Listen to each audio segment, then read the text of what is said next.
Good evening, everybody. I thought I'd try something a bit more atmospheric this week. So with each of these live streams, I'm going to try and do, improve on the last one a little bit. So I thought, well, I need to make the background look a little more presentable. I've now got a name badge on Audrey, so I don't forget who the fuck she is. And I thought, well, what can I do to the background? And then I realised not much because everything's kind of beige and rented. So instead, I just thought, you know what? I'll just throw enough random shite in the background and it'll look deliberate. Hello, everybody. That was quite an intense opening, wasn't it? I've had a couple of coffees today, so I might need to go for a shiting break. How long is this going on for now? 39 seconds. Grand. This is going to be interesting. Hello and welcome to the third of these live streams. It is Saturday. Yes. Oh, I've not had this many weekends off in ever. Excellent. Cool. Hello, Bogdan. We've got our first hello of the night. Hello. So, topic for tonight, assuming the topic sticks around, is going to be trad ales or traditional beers. What trad or traditional means in the beer world? Oh, it's plenty of screw ups already. What trad means in the beer world means different things to different people. Different. When I think of trad or traditional, I tend to think towards cask ale more often than not, because it has an image that I don't think, unless something drastic happens, may well never be shook or shooketh. It has that kind of sort of image of kind of like ruddy-cheeked old men, doesn't it? Drinking pints and complaining about things that barely affect them, or the weather, or how much council tax, like stupid little things like that. And I've often been called an old man in a young person's body, or an old man in a rotting young person's body at this point. But so I thought it would be a bit of fun to give a bit of a platform to a bit more of a maligned style, I suppose. I wouldn't go so far as to say they're unpopular, because I think I said on one of my videos once that bitter was an unpopular style, and somebody told me a new one. They were like, "Well, sell loads of it. What are you on about unpopular?" And I'm like, "Okay, unfashionable, I think is maybe what I meant." Oh, we've got more humans. Oi oi. How old AF, to be fair? I mean, physical age 29, mental age 53, so take from it what you will. I always find it quite funny actually now, like, people that are just turning 20 being like, "Oh god, I'm so old now." It's like, you're not even creaking yet. And I get, saying kind of, "Oh, I'm 29, I'm old." It's like, it's really not. I've still got the majority of it ahead of me, but it's fun to complain about things, isn't it? Yeah, I think people are always going to complain about their age, aren't they? They're either too young or they perceive themselves to be too old. You don't ever want to be like, "Do you know what? Yeah, I'm in my prime. Everything is great." Maybe that's just a British thing. I don't know. Anyway, so back to the topic. I have 3 bottles here with me today, which I'll be cracking open, and I'll also be throwing the link open to a few people in about 10 minutes or so, just once I'm kind of done, when I'm sort of sick of my own spotlight, basically. Man, this is a really narcissistic thing to do, now I think about it. Also, the cat is currently out, so at some point he will appear at the window, and I will need to let him in. That's just going to happen. I'm a little bit worried he's going to knock that over into the candles, and we're going to have sort of like a blazing inferno, and I'm not going to have time to switch the live stream off. So that could go viral, if nothing else. Yeah, I've got 3 examples of sort of what I would consider to be traditional ales, and I've got a couple of pump clips here. I've also hung some up on, what's that called? Clothes horse, laundry guy, clothing contraption, washing scissor lift. I don't know. Pegged them up. And you can't see them really, can you? Hang on, I'm looking on my own screen. Kind of. Maybe a little bit. I'll tell you what, if you can identify some of them, let me know in the comments. Oh, there's a quick bit of housekeeping as well. YouTube told me I should make a thing of this, so I'll make a quick thing of it. And I want to quickly, before going into this, just say no obligation under any circumstances. We're in the middle of a pandemic. A lot of people are out of work at the minute. Do not think that there's an obligation to this. YouTube has activated a load of monetized features for me, which is really exciting. So there's things like super chats and stuff. It might occasionally like blink up and be like, hey, send a thing. It's entirely up to you. Drying, yes, that's what it's called, a drying rack. That's it. With the like, I think it's like monetized emojis or something.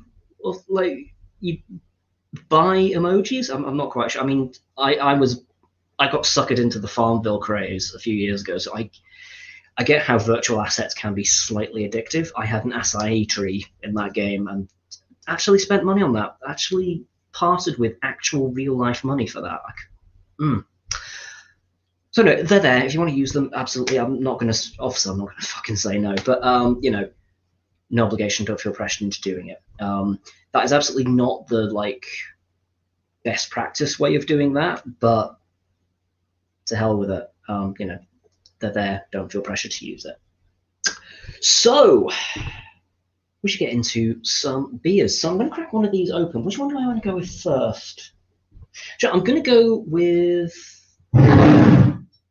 this one. You can't see that, can you? I'll have to hold it up. So we've got 3 examples here. One you'll definitely have seen before. I think it's ubiquitous with, well, anywhere that sells beer, pretty much. Another one you might see occasionally, and another one, it's supermarket available, but I think it will only be supermarket available in Scotland, so a lot of people probably won't have seen it. So the first one I've got, it's not the Landlord, it's the Timmy Taylor Bolt Maker. I've got a big place in my heart for Timothy Taylor. I know some people take some issue with it because of the style that it is. It's the style that it is, and I dig it. The Bolt Maker is Yorkshire Bitter. 4.2, is that a 2? I can't really see in the candlelight. I really do not think this through. 4.2% ABV, bold and malty. Bolt Maker is a well-balanced Yorkshire Bitter with a full measure of maltiness and a hoppy aroma. Bolt Maker was awarded CAMRA, that's the Campaign for Real Ales, Draft Supreme Champion Beer in Britain in 2014, and Champion Beer of Britain Bitter Category 2016. Here's the thing about awards that I don't get. Because my high school used to do... Oh, whoa. What? Hold up. Hello. Evening. Your candles are a bit late for Hanukkah. It's a Halloween candelabra, thank you very much. Can't you tell from the jack-o'-lantern that I've got out? Somebody has... Now, because I'm integrating this with StreamYard, I think it just like flags up a thing. So there's probably, you know, I'm going to have to like bounce into the stream on YouTube to see what that's actually done. So bear with me for a second. I wasn't sure how well it integrated, and the answer is not well by the looks of it. So it lets me know that somebody has jumped in with that. Thank you very much.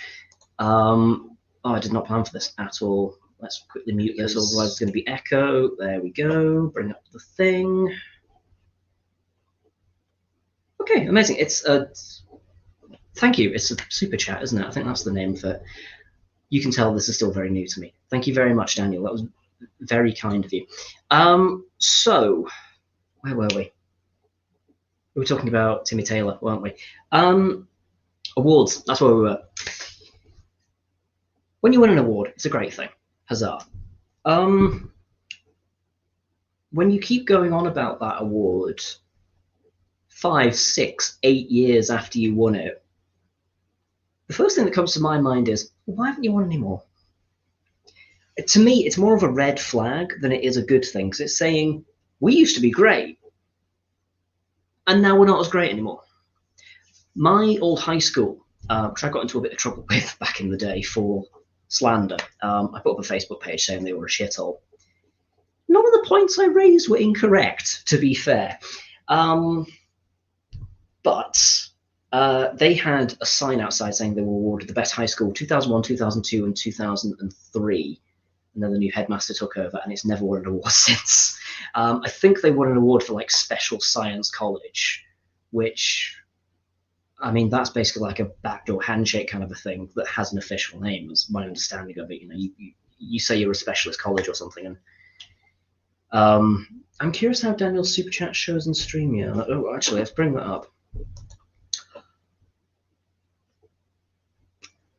I didn't even know what it was called properly a minute ago, so I mean, I'm really not the person to ask. I don't really know. I read that there was like a degree of integration that you can see certain things. Pretty much, basically, I mean, it makes sense that StreamYard would want to integrate that because otherwise, they don't have a lot of use, really, do they? Right, so we've got a few people in. I'm going to pour this. Now then, let's pop that back down again. There we go. There was another reason I wanted to bring this up as well, and that is that I've seen recently there's a big increase in people that are buying beer engines or cask engines at home, you know, like the hand pulls. That's the motion for a hand pull, amongst other things. So I thought it'd be fun to just kind of like cover. I don't know. I just kind of wanted to do it, if I'm being completely honest. But you know, I've seen that there is more interest of like at-home ales. What would have been a good idea would be for me to have got like a bag-in-box or something, because that's a better presentation for them. Bottled ales can be a little bit ropey sometimes. I still quite like them, so it's not much of an issue for me. But generally speaking, mini keg, mini cask, bag-in-box. Let's have a look here. Bogdan, is Belfast Irish Stout a thing in the UK?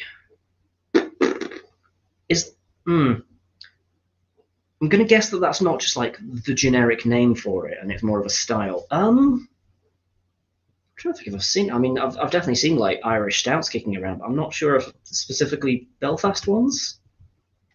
I don't know. I tend to go like for dark beers. I tend to go more towards Scottish breweries anyway, because I'm a full-on albophile at this point.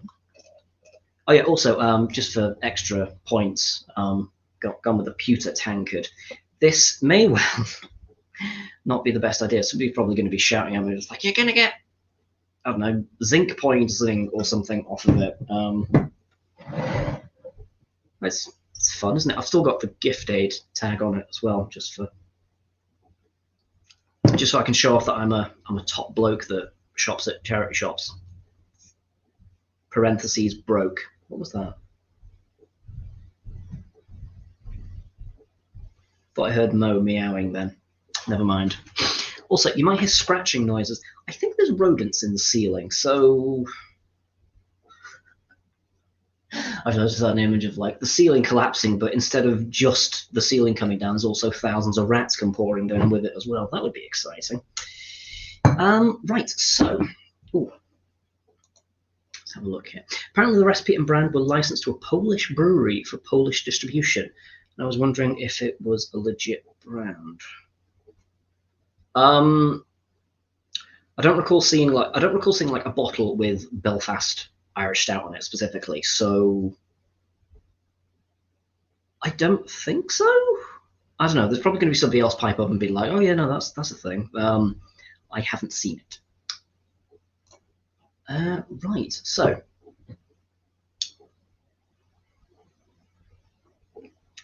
I think the head's to about there because I've not actually gotten any beer yet, so that's fun.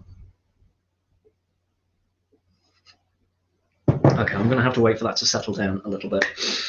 I want to use this kind of like as a general opportunity as well to kind of like, talk about a few breweries that I've come across. I've dealt with a lot of cask ales through various pubs that I've worked in, and I've come across a lot of breweries. Some great, some not so great. But I mean, I'm not going to use this as a platform to like slag anyone necessarily. So I'm just going to be talking about ones that I've come across that I've been a big fan of.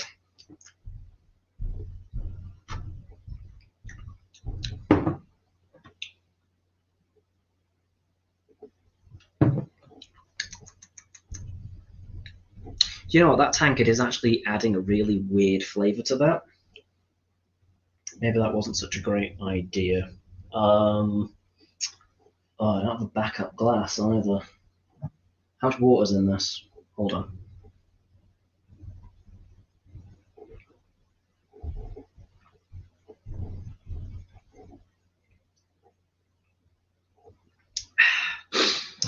That's the problem with doing things live. If there's a cock up, then you're just gonna have to bear with it pretty much. This was a bad idea. That's not tasting great out of that at all. I hope that's not made of like lead or something. How old is this? Ugh. Oh, I need to catch up with another super chat from Daniel. Thank you again very much for rodents in the ceiling. To be fair, I don't have to hire an exterminator because I have the cat. So I've never had a rodent problem, but well, the only rodent problem I've had is when he brings them in, and it's like, ta-da! Look what I did. I'm like, you prick.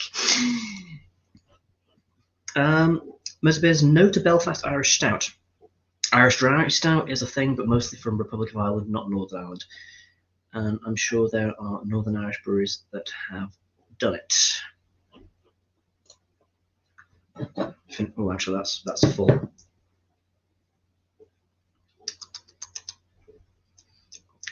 Yeah, it's definitely picked up like a metallic twang. Okay, well, I won't use this as like a review.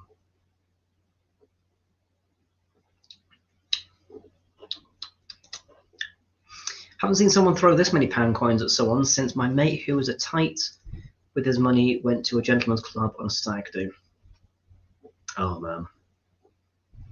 Do you know, it simultaneously does and does not surprise me that they still exist. And so on the one hand, kind of like, this feels like this is something that should have died off. And on the other hand, men are pigs.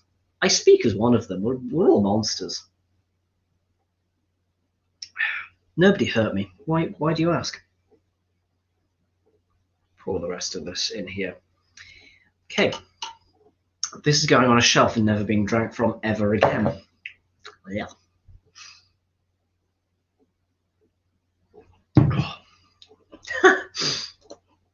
Making it hail is not a classy way to go. It is not. No. Yeah, chucking pound coins. I mean, they're already not having a great time. I mean, I don't know. I've never done any pole-based work because I really don't have the body for it. I mean, if I tried dancing on a pole, I'd bring the fucking ceiling down with me. But yeah, I mean, no offense if you've ever been to one. Kind of people that I imagine going to gentlemen's clubs, I can't imagine they're the funnest people to be in a room with, you know? Particularly when, like, you're catering for them, for want of a better way of putting it. So to then have a load of, like, bimetallic coins lobbed at you, that, yeah. I agree. Just glad he didn't try and do contactless payment. Oh, no.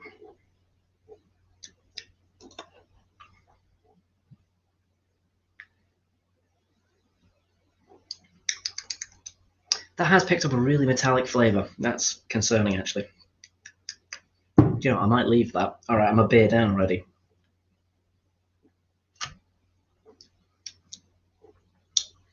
Yeah, the difference between the bottle and what's in the glass is kind of concerning, not going to lie. So, oh, bugger, I was looking forward to that as well. Right, so we're a beer down already, so I've fuck that. I did buy an emergency backup ale, just in case I went over. So that is fun. Okay, what have we learned so far? Nothing good.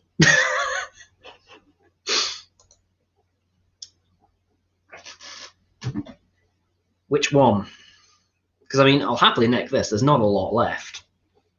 That, I mean, I still would. Just, it tastes coiny, you know? Which, given the amount of, like, time it actually spent in this... I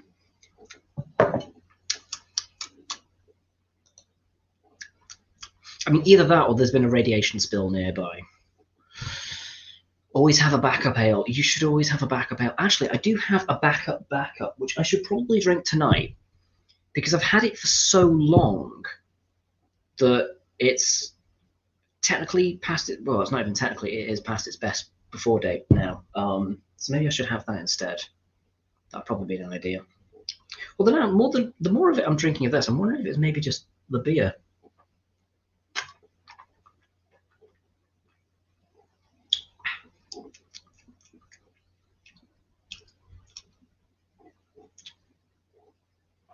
Ew. Maybe it is the beer.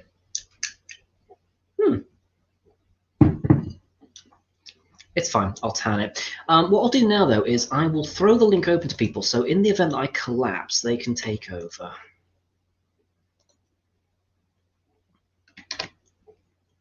Pop that in there. If anyone wants to come on board, they can do. Right, so what to do in the meantime? So yes, trad ales. I tell you what, I will get started talking about a couple of breweries that I quite like. So Timmy Tales I've talked about briefly already. Titanic was another one I wanted to bring up actually. I dig them. I've only ever tried their plum porter, however. I will quickly point that out. But I've always wanted to try more of their range. Titanic do a lot of beers, but I mean, I've seen them on cask before, but I don't know. I've never gone past the plum porter for some reason. I've tried the plum porter. I've tried the reserve one, which had actual port in it as well. The plum porter port reserve, because tongue twisters. Yeah, I don't know. Actually, I think they did like a creme brulee. Or am I imagining things now? Was that a different brewery with like a similar circular design thing? I don't know. I think I was quite drunk when I drank that. Anyway, this is not an interesting story. Titanic are great. I like them.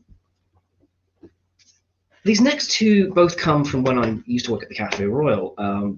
Actually, I had both of them prior to that, but like that was the time where we had like a relationship with them, if that makes sense.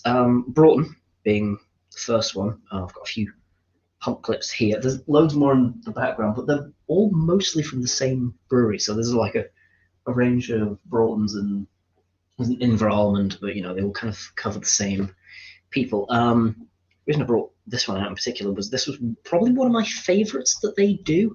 I prefer Broughton's dark beers.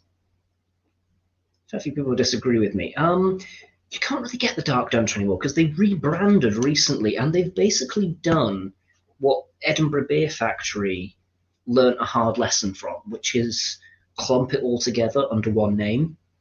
So they've gone down, well, two names. So they've capitalized on the Hoppopotamus name, and they've launched, I think what they've done is they've just done Hoppopotamus Blonde, Hoppopotamus Dark, that kind of a thing. So you've got like 6 or 7 beers all called Hoppopotamus, and they're just different styles within them. That really didn't work for Edinburgh Beer Factory. I kind of get what their thinking is. They're kind of like, oh, we want to build up like a brand identity. Yeah, but people are dumb. People are really dumb. There are people going into hospitals with them being like, COVID is fake. People are dumb, man. If people ask for a hoppopotamus, they're probably not really paying too much attention. So if they've had one in a previous pub and then they ask for one in yours, and they get, they got like a light beer in the one pub and then they got a dark beer in the second one, they were like, oh no, I want the hoppopotamus. And like, that was the hoppopotamus. Like, what was I drinking next door? And they go back next door and they're like, yeah, hoppopotamus. And like, what? And then their brain breaks. I personally, for me, prefer when Broughton and other breweries have a bit of fun with like the individuality of their particular brews. So with this one, Dark Dunter, they did another one, which my favourite beer that Broughton have ever done, and it was what was it called? It was a dark beer, and it was done in collaboration with the Edinburgh Tea and Coffee Company, and it was a coffee porter, if memory serves, and oh man, it was like alcoholic mocha. It was absolutely fucking delightful. Still to my day, one of my favorite cask beers, period. And that's quite a claim because I drink a lot of cask. Well, I did drink a lot of cask.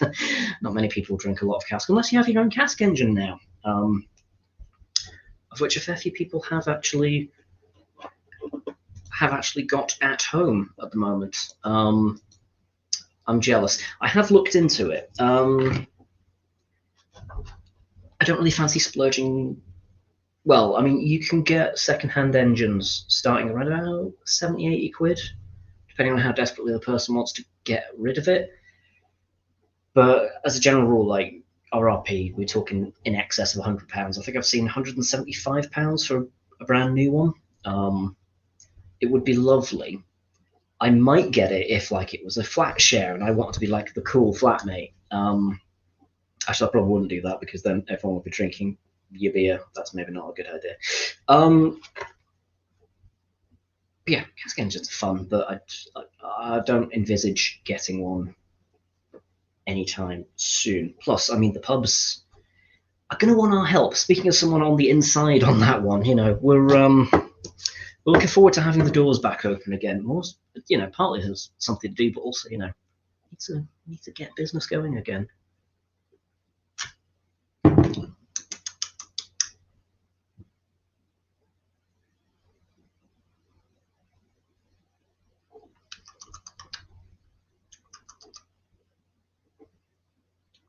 Maybe it's just me. I don't know. Ooh, I don't know. Ugh. Maybe I just don't like that beer very much. Although,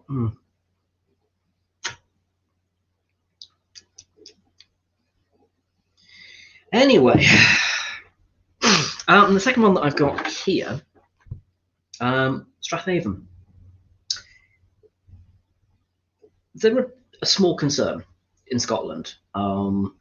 Last time I had any Strathaven, actually, because they're not easy to get your hands on. They're not readily available. You can't get them in like supermarkets or bottle shops or anything like that. They're really like small. They don't have much of an output, for want of a better way of putting it. And I think they've fallen on slightly hard times at the minute because obviously most of their trade went to pubs. With the pubs all shut, they've lost a lot on that. So now they're trying to get like, you know, bottles out to people via delivery and stuff, and they don't really have the resources to do it. And I think they've had like website trouble and all sorts of things that have kind of plagued them. I dig pretty much everything these guys make. I think they'll do delivery to pretty much anywhere in the UK. They're worth having a go, certainly, if you like these styles of, you know, traditional cask ale. They do like mini kegs and stuff. I will quickly say as well, they have not approached me in any way, shape, or form. I just like their stuff. I don't want to see them be another casualty. So I don't see a problem with, you know, helping out a little guy every once in a while. Speaking of a little guy, there's a little guy at the window. I'll go and let him in, and then you're probably going to have to remind me where I was up to, because I have the brain of a sieve. Let's see if we have a fire. That should be exciting. Okay, I'm coming, Momo. In you come. Hey, bud. Oh, hello. Come say hello. Oh. Oh, look at this. Oh. Say hi to the people, Mo. Show them your beautiful face. You smell like salmon. Have you been stealing food off of somebody again? He's been known to do that from time to time.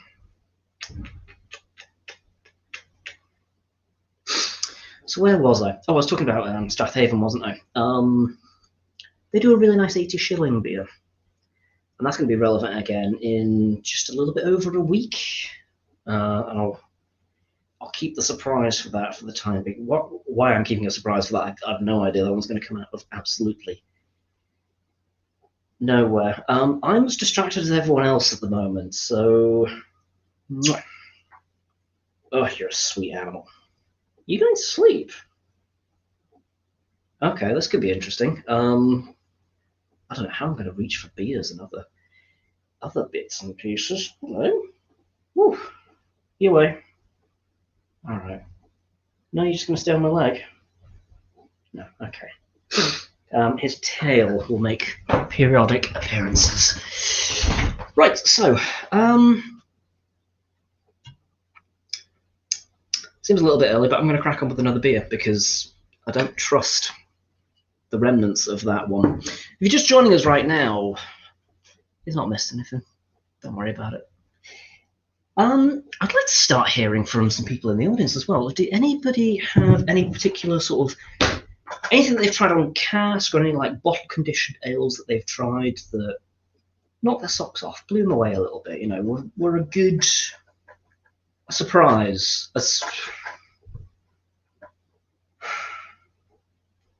He's licking some remnants of some food out of the box off screen at the minute. That's what that noise is. Mo, you're giving away that I'm a slovenly being. God, he's adorable. I don't know why I let him away with this stuff. So we're going to go on to our next beer a little bit sooner than I was expecting, but hey ho. This is Shepherd's Neame. The 16. All right, come away with you. Away with you. Oh, come here. Ugh. This is Shepherd's Neame, 1698, and it is their Kentish strong ale, coming in at 6.5% AB by BV. Oh, and there's a lot of spiel on the back, actually. Bottle-conditioned Kentish strong ale is a living product which continues to ferment in the bottle. This creates a natural sediment, just like ale as it ferments in the cask at the pub. In local hops, malted barley, glucose syrup, water drawn from our artisan wells. Of course they're artisanal. They have to be artisanal, don't they? The well that bitch climbed out of in the ring, that was an artisanal well as well. Used to brew 1698 bottle-conditioned Kentish strong ale. Why did they use the whole name? Like, do they need to search optimize the bottle? What's going on there? Hops are added 3 times, hence it is thrice hopped. Okay, fair enough. Oh yeah, there's a lot of spiel like on the border which you barely make out. This should be interesting. Get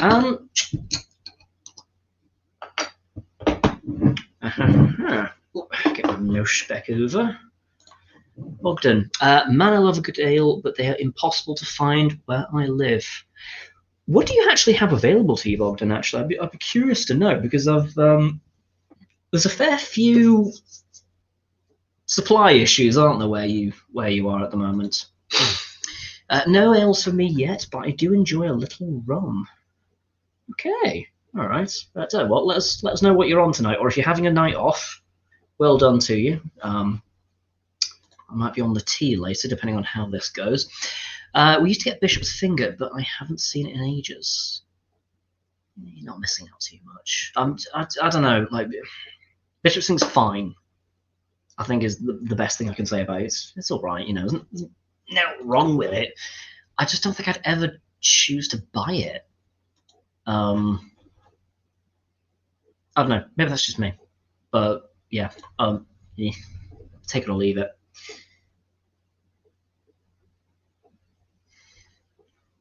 It's reminding me a little bit of hand cream smell on this one. A little bit banana-y. Okay.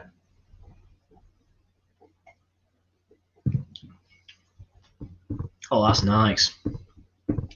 Oh yeah, that's a lot better than the Timmy Taylor, actually. So I'm glad I've moved on to that.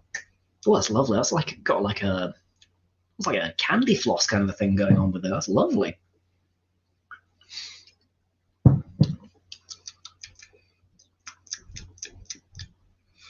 Again, there's something metallic. Maybe that's me. Maybe I'm metallic. Am I made of metal? Okay. Maybe I've been assimilated in my sleep and didn't notice.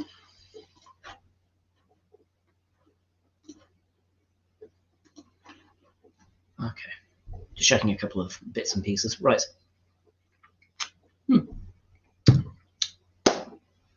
That's lovely. Bogdan, we're more likely to get Belgian or German beer in Poland. Okay, I mean, that's not a bad thing. I mean, we can still get some of those, although I don't know what the supply situation is at the minute with the dreaded political cloud over all our houses at the moment, of which much must not be named.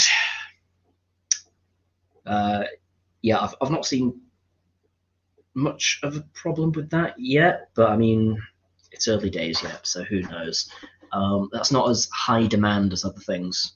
German and Belgian ale. I mean, still some demand on it, but not as much as, like, say, vegetables or something. So we might well get to notice the effects on that before too long. Right, so grand. I should probably have used this as an opportunity to highlight a few sort of trad ale pubs. The problem being that I can only really highlight sort of Scottish ones. There's not a lot that I've been to in terms of, like, nationwide appeal. There's a couple in York I can remember. There's one that I've never been to that I really want to, called the Crooked House. It's had a lot of different names, and basically it's leaning at quite an extreme angle, because it's a very old building. That's not why it's leaning. They decided to dig a load of, I think it was mine shafts, under the pub, and they didn't really, like, they did shoddy work basically, and one side of the building started to collapse, and they were going to just demolish the building, get rid of it. But what they did instead was it got taken over by somebody else, and then they installed structural struts. So basically what they did was it was leaning to one side. So rather than correct the lean, which maybe they could do, I don't know, I'm not a structural engineer, they put a load of, like, imagine like it's leaning over that way. That's like the wall that's leaning into the road. They put a load of, like, struts. This is a terrible... Wall's leaning, and they put, like, a load of struts, like, brace against it. So basically it's resting on a load of struts, and then they've covered it in brickwork to make it look like the original building. So it just looks like someone was really drunk when they built the pub. And it leads to a lot of, like, weird optical illusions, like people thinking that, like, their pints are moving, and all sorts of weird stuff like that because of the tilt. I think people also, like, it's one of these ones that, like, people live above it. I mean, you better pray you never get vertigo, because imagine walking around in, like, a pub that's, like, leaning to the side when you like, the world's already spinning. Also, that pub must be a nightmare to be drunk in. Or maybe it counteracts the... No, it'd definitely make it worse, wouldn't it? Definitely make it worse. Followed your recommendations and tried Appledons and Pusses. Like the first, a little rough but good, but love the latter. Excellent flavour and really smooth. With most rums, with a couple of exceptions, I struggle to think of, like, really bad rums. Rare Nephew is harsh, but that's because of how strong it is, as much as anything else. If you use it if you use it appropriately, good rum. But yeah, even, like, a lot of, like, relatively cheap, pretty readily available rums, I'm quite into.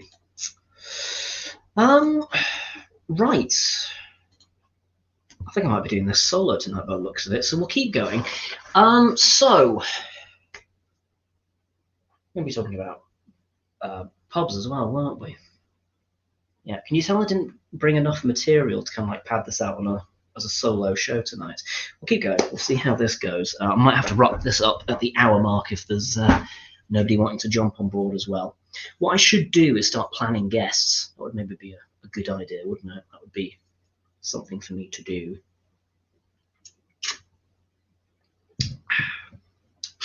But anyway, we'll carry on. Is everyone else missing pubs yet? I definitely am, both in terms of, like, a work side of things, because obviously I work in hospitality, but also just kind of, like, being able to just go to a fucking pub. I think most people miss it at this point. Most people miss sort of general freedoms. Somebody might be watching this in 10 years and being like, what happened? What? I kind of hope it's largely forgotten about, to be fair, this whole crisis that's going on at the moment. But I shouldn't bring it up, should I? It's escapism. That's why we're here. I should do, like, a little dance or something. What have we got here? Andrew J. When I moved to the UK in 2006, the choice was largely between cask ale and lager, but I don't drink it as much now. My favourite real ale brewers were probably Trist or Trist. I'm never quite sure how to pronounce them. I don't know why. Tempest, Cromarty, and Kelburn. Oh, Kelburn. Yeah. big into Kelvin. Their Dark Moor, lovely beer. Again, I'm a big fan of like dark ales, which again, slightly unusual pick tonight because I've gone mainly light to amber kind of styles. But yeah, as a general rule, I'm a big fan of like my darker beers. They're a lot of fun. Let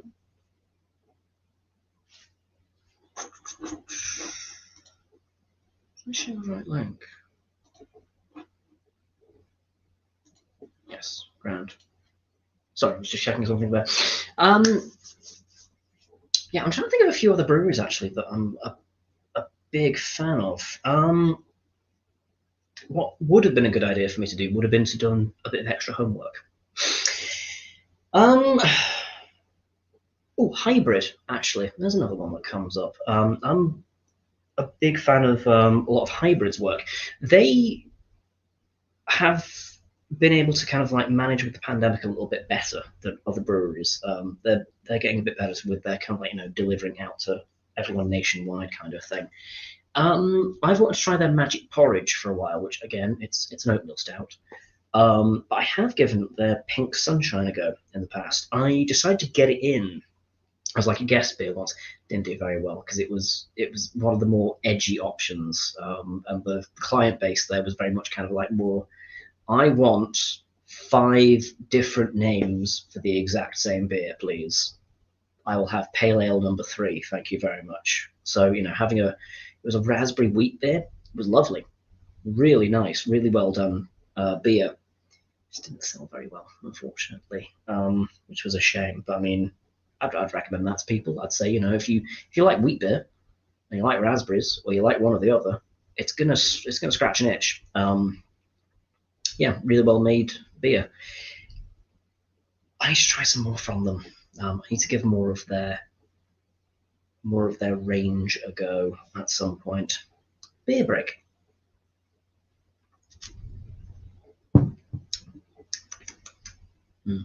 Nice.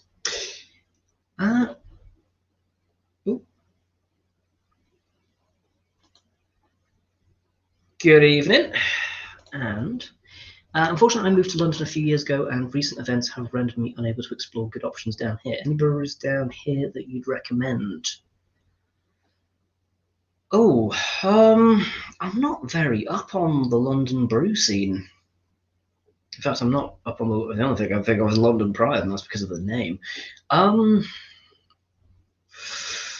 Afraid not. No. I have no doubt that there's no shortage of breweries because it's fucking London, but there's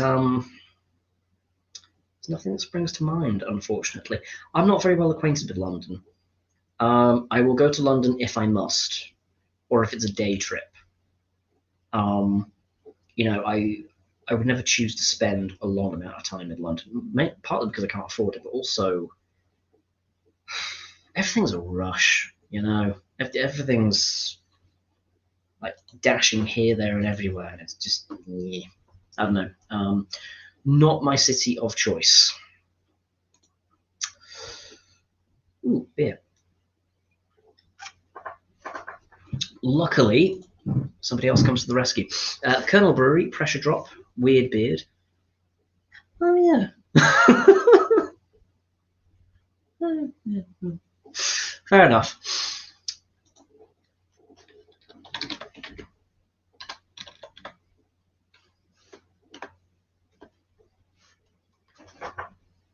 I, for some reason, forgot about all of them. That's quite bad.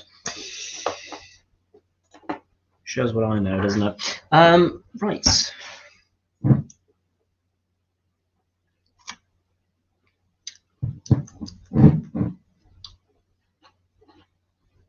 Oops. Yep, that's fine.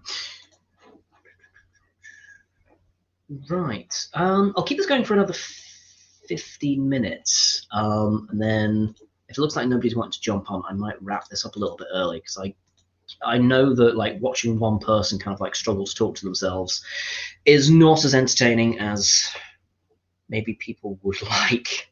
So we'll kind of see what happens in the next 15 minutes. Mersey, Deviant and Dandy are decent in East London. No, this might be sacrilege, but is there such a thing as a beer or ale without hops in it? It's one of the key components, unfortunately. There are a few beers that do use it, but to much less extent. Brick Brewery.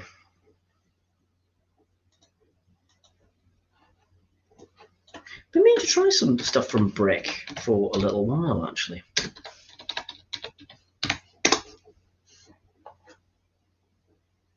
Yeah, Peckham, another London-based one.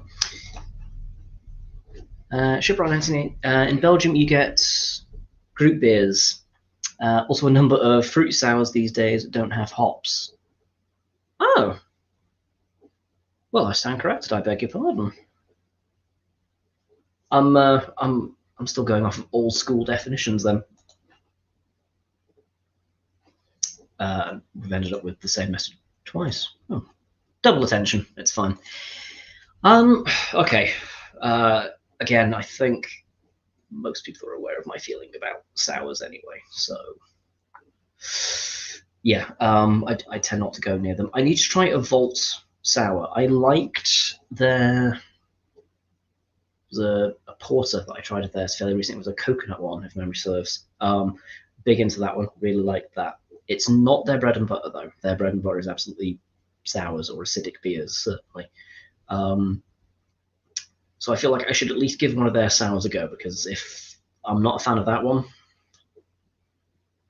I keep doing this where I'm kind of like, oh, I don't like sours, and then trying a new one, being like, oh, maybe this one will. It's like, you just need to call it, man. You just need to call it a day. Not everything can be your thing. It's fine.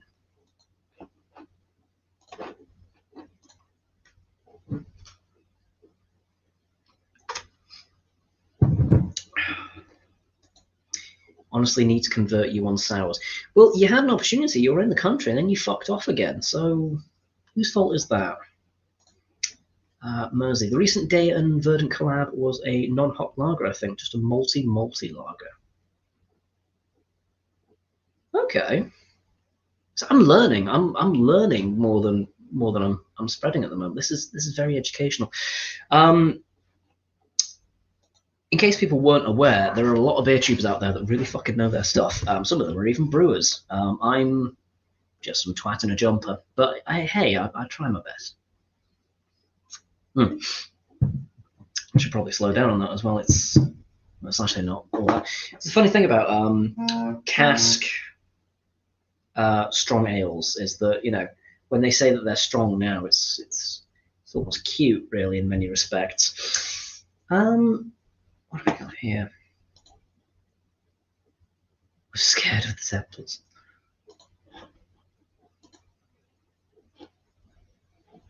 Okay. Right. Oh, we've got a fair few people on now as well, watching. Again, if anyone wants to jump on that I've given a link to, feel free. I don't bite. I do bite sometimes. Oh, actually, as I say that.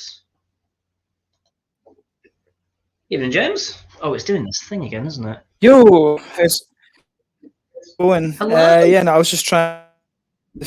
Oh yeah, you need to click the square one at the bottom, I think, because I did that as well. Yeah. Although I don't mind that layout. Yep. To be fair, it's all the important stuff, isn't it? You can still see the candelabra, won't you? But yeah, we'll stick with that. I've got my little. Yeah, I've got this little guy over here. But you just thought I'd jump up before I sleep to hello. But yeah. Yeah, how's things? Jumping on. Things are all right so far. I have done very little. I ordered 2 takeaways this week. That was exciting. Yeah, I just thought I'd jump on and, you know, do some beer stuff. Try and do something a little bit different. What are you on tonight? What's your bedtime video?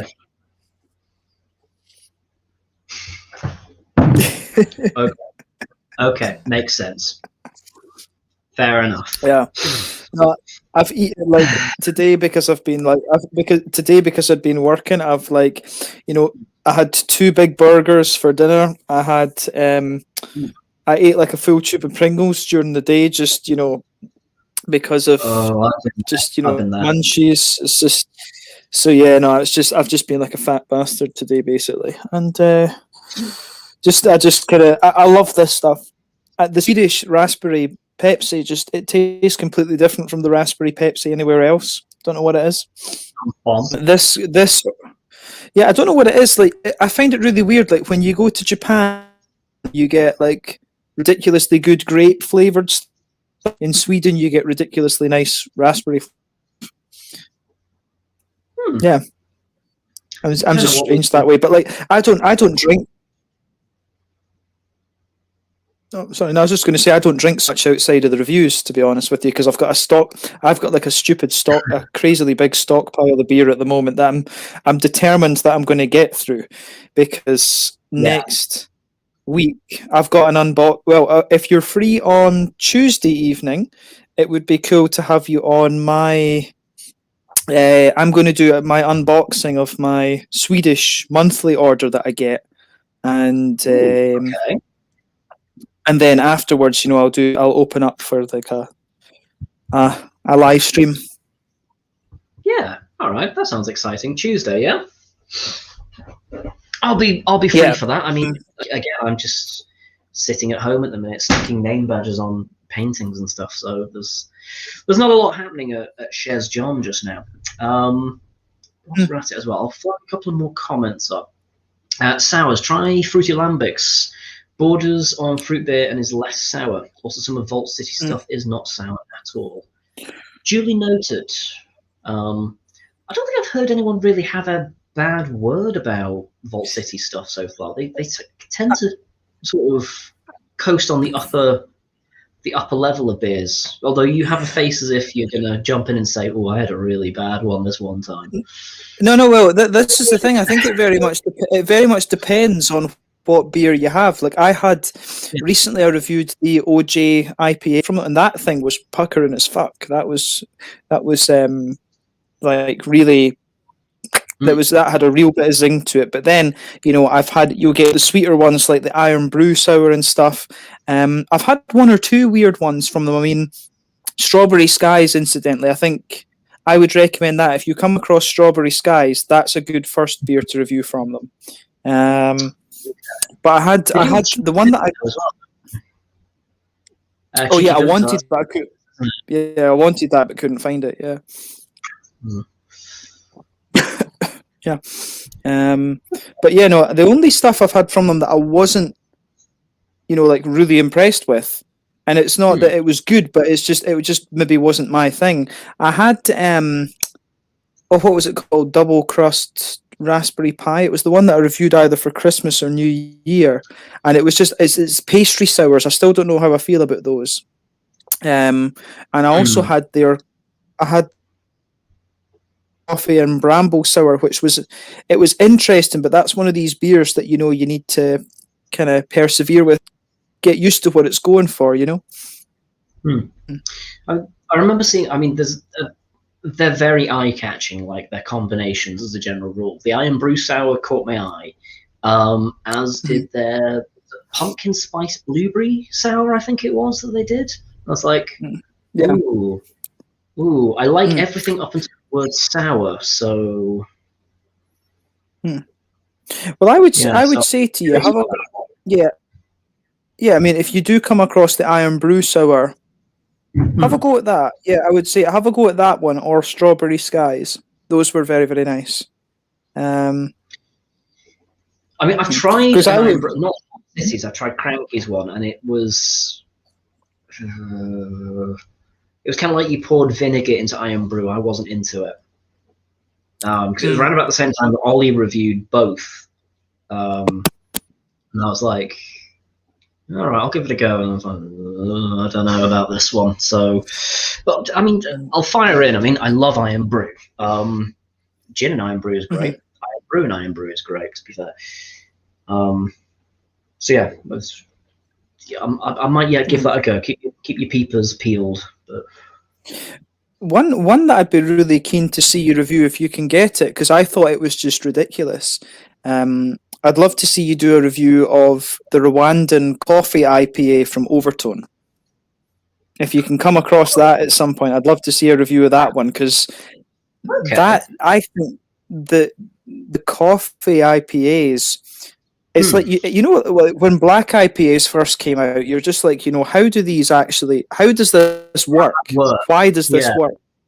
Yeah, but it's that was the first one I had, and I bought that because I saw Overtone, and you know, my attitude is, oh, don't know this brewery, so this seems like the most random beer from them.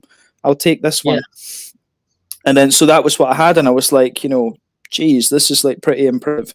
And then recently I had a beer, I think it was called Wizards and Gargoyles, and it was Stone and Modern Times. It came through the special releases here in Sweden, and it was that beer was ridiculous as well. So if you see that one, that's definitely worth looking at.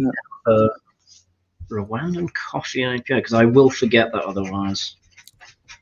I tell you what, I'll send you an Untapped thing, because I think they've changed the name of it since I reviewed it. It might be a slightly different recipe. Rwandan coffee IPA. I'll PM you with this thing. Yeah, I have tried a coffee pale before now, and that, again, it took me by surprise. So I was like, this shouldn't work. Why does this work? I'm going to quickly catch up with comments as well, because they're coming in thick and fast now. Cheers for suggestions, KPR. I know the ones you said, other than Brick, and agree completely, but I've never seen cask from them. Most have seen Green King, Adnams, etc. Okay. Let me find your thing, John. Some bit more crafty, so I'm not sure they do cask. Maybe try Fuller's if you're looking for cask stuff in London.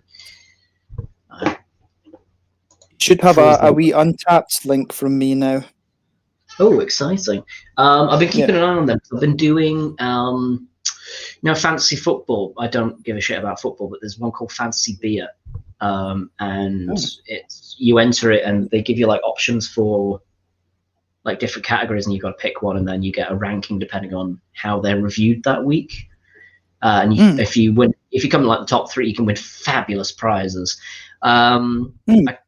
My first entry last week, and I came something like 79th or something like that. So not great, but hey, I just made a couple of bad picks. The ones that I originally had in my mind were kind of like the ones that ultimately won, and I was like, do you know what? Actually, and I changed my mind at the last second and kind of bottled it.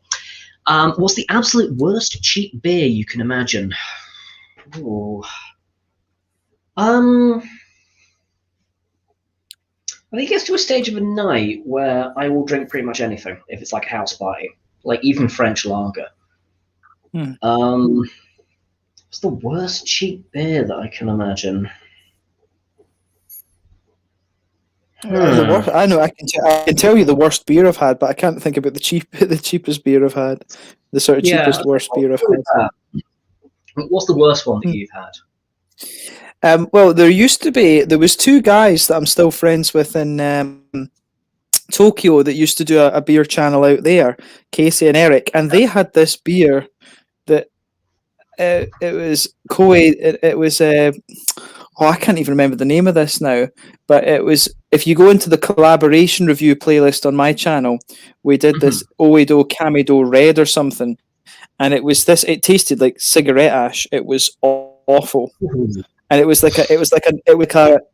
supposed to be like a kind of souvenir beer that was brewed for the Tokyo Sky Tower, and it was like it tasted. I suspect what it was. It was like overloaded with. I think something had maybe gone wrong with the yeast or something, but at the same time, it tasted like it was overloaded with. Fuggles hops. Have you had Fuggles hops from England before? Yeah, I've had them in a couple of. I get what you mean with them, though. It's not. Yeah. Great. So I mean, well, the thing is, they work in dark beers. They can work like really nicely, but for me, in like golden ales and stuff, they're horrible. But I mean, to be honest, that's my attitude with English beer a little bit. I don't like the light stuff. I think the darker English, for me, traditional English beer is all dark side. The light stuff is not worth bothering about, in my opinion. I think, but that's just me. My personal preference, which again, today's lineup is maybe not the best example of that, but my personal preference tends to be towards like darker beers, stouts, porters, bitters. If they're close to like copper, amber kind of a hue. I'm doing some research. Is that generally you mean, or just with English beer? As like a general coverall, there's like stuff on cask. I'll tend to gravitate more towards sort of the darker brews. Again, I can't think of like the worst cheap bit. I mean, like anything that comes in a clear bottle tends to be lower quality, just because it's not the best way to keep it. I know there's an argument at the minute of there's certain like UV filtration and things they can do to the beer. They still tend to be like poorer quality in my mind. The ones that I've tried, certainly that come in like clear or green bottles, tend to be, there's like a weird funk to them that I don't dig. But I mean, at the same time, I get that if that's something that you like about them, that can suddenly become an appealing characteristic, in the same way that like coriander, some people don't like it because they have like a soapy flavor to it. Other people like it because they don't get that soapy flavor. I'm weird. I have the genetic defect which makes me detect the soapy flavor, and I like that because I'm fucked. But the worst beer that I've tried, I can't even remember which brewer it is, and it's probably for the best, but it was a raspberry donut porter or something, and it's not from like one of the big established breweries that normally do these kind of like adjunct heavy ones. It was like this tiny little farm brewery or something. It was so bad. It just tasted like they poured a few bags of like Splendor sweetener in it. It was not good at all. I remember being like, "Is this a joke? Like seriously, this can't be real. There's no way this got past quality control." And then my only assessment of that was there can't be much quality control going on with this. Warsaw Brewery makes an amazing Imperial Mango Sour, 9.5% ABV, and it tastes more of an ale with mango than a sour. Interesting. Okay. Generally speaking, Polish beer is. Yeah, I've been very, very impressed with the Polish stuff. Plus, to go to Poland, it was like I was there a few years ago. I bought.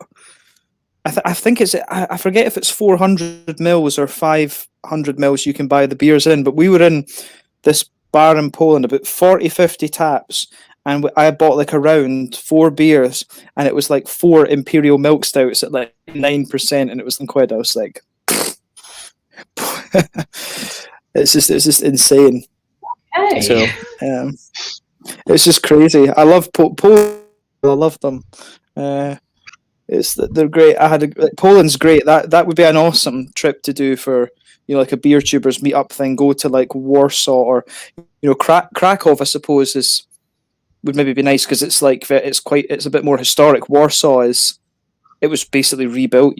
So I'd love to do a beer tubers to Krakow or Gdansk or something. That would be awesome. Yeah.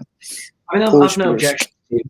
I've no objections to trips, but obviously with everything going on at the minute, one step at a time. But totes fine with that. What else have we got? Anything by Boss Brewing, not Bros Booing. I've heard of these guys. Boss Brewing. Yeah, they're the ones with like the funky like comic labels, are they not? I don't think I've ever tried it. It says here they're Welsh. Okay. I've not heard of these guys. I heard the name, but I don't know about them. If that makes sense. I've heard the name, and I like it. It triggers an image in my head, but I'm not sure if they are necessarily correct. Definitely like root beer. So, is there anything similar to that aside from alcoholic root beer, which of course is in the beer ale category? I'm trying to think if there's like a sarsaparilla pale or something like that, because I think that would be like the closest you would probably get, because that's what like sarsaparilla root. That's what gives root beer its primary flavor, isn't it? Or like true root beer. We don't get. You can get root beer in Scotland. It tends to be either imported, or it's the Bundaberg. Those like weird bottles with like the pull-off caps. Oh, the Aussie one, yeah. Yeah, I quite like the Bundaberg one. But I mean, I dig that weird like tonka bean flavor that root beer has. Oh, I love tonka beans. Yeah. Yeah. But I know that like even like in America, where obviously it's it's at its most popular, it's sort of like an acquired taste, almost like licorice all sorts over here. It's kind of like if you like them, hooray! But there's a lot of people that are kind of like, no, I don't dig that at all. Not my thing. I get it. It's a strong flavor. Not everyone is a fan of that, but at the same time, Coca-Cola is a strong flavor. Admittedly, the strong flavor is just 9 gallons of sugar, but it's still a strong flavor. Well, back in the day, it was cocaine. Does malt liquor count? Right. In response to what's the absolute worst cheap beer? Bogdan, what is the worst malt liquor that you've tried? Actually, I think he's answered me a little bit down below as well, so we'll get to him in a second. Where am I up to? I really need to catch up on these. Untapped says yes. American brown ale, sweet malty goodness. Brown ales in the UK tend to be similar. I mean, Nuki brown ale is the most obvious. I've got two nice ones coming up. Yeah. I love brown ales. Love them. Yeah. I like a brown. I was, I think, on my own when you remember Lockdown 1, where Northern Monk teamed up with Aunt Bessie. You remember that shit show? And they did a Sunday roast brown ale. I quite liked the Sunday roast brown ale because it just tasted to me like a good brown ale. I think there was like a roast potato in the entire brew, and that's what allowed them to say that it was, Sunday roast. Yeah, I liked it. Yeah, everyone else was digging on the jam roly-poly pale, which I get because it was fucking nice. But I quite like the brown ale as well. But again, brown ale, it's an acquired taste, I think. Kind of like Ovaltine, if you like it, you like it. But if you don't... One of the best ones you'll ever cross in brown ales, Danish brewery, beer here, Karma Citra. Let me send you another Untapped link. Karma Citra, I love a pun. Lelo, in reply to Bogdan, I do not know. I've never come across any malt liquor in my days of drinking. I don't even know if the Swedish government-owned liquor store sells it. And another reply to that, malt is in my book. I'll go back to that for a second. Spamming your messenger. Yeah.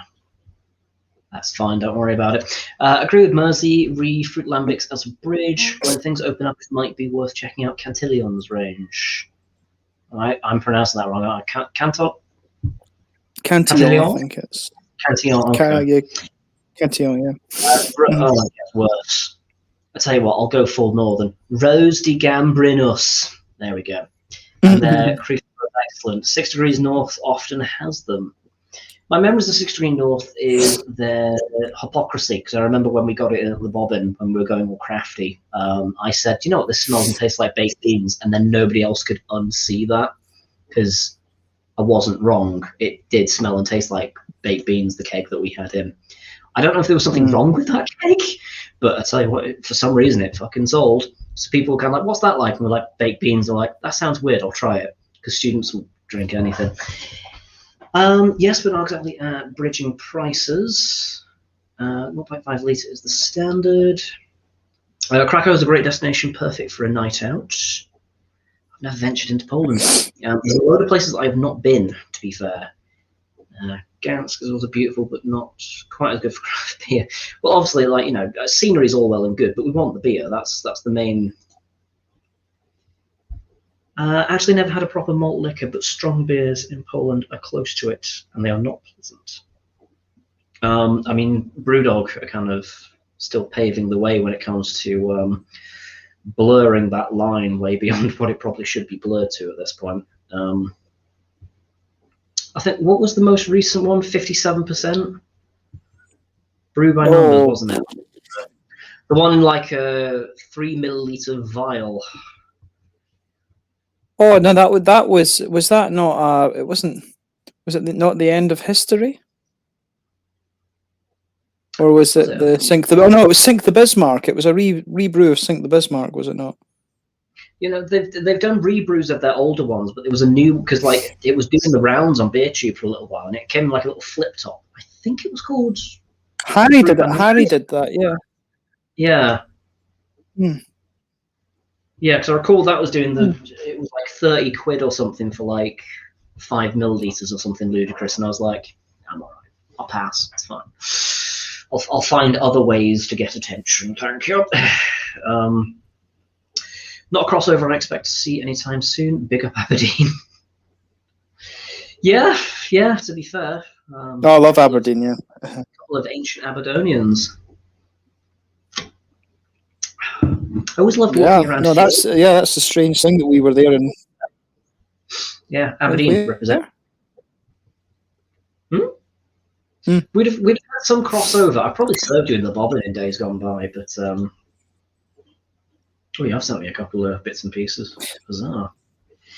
Yeah. Harry's doing his stream tonight as well.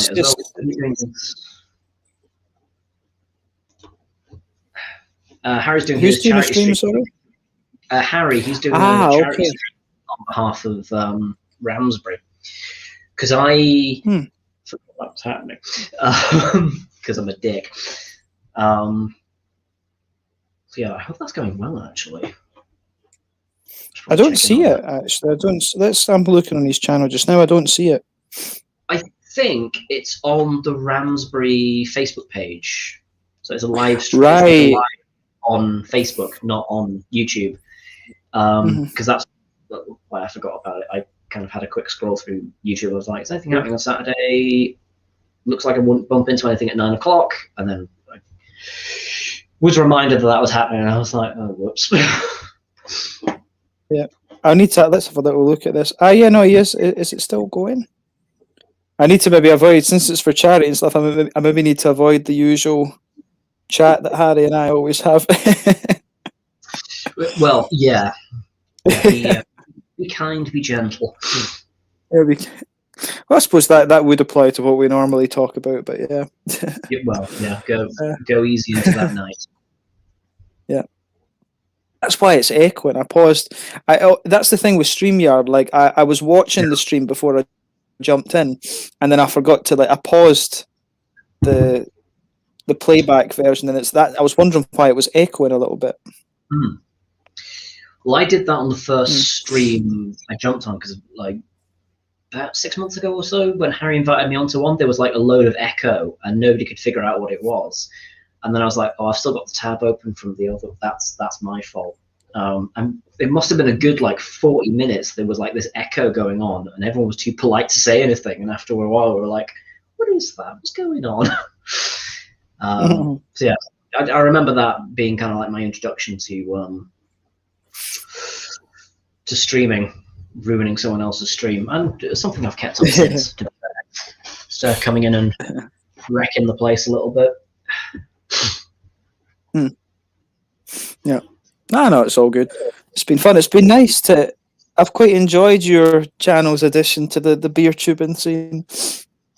Yeah, I try and keep to my own corner, to be fair, because between brewers and your good self and plenty of other people that are expertise and can tell the hops apart, I can just kind of bumble in and be like, this has got a pretty bottle and I like it. Right here. Since we're talking about pubs, I mean, each person's got their own style, that's it.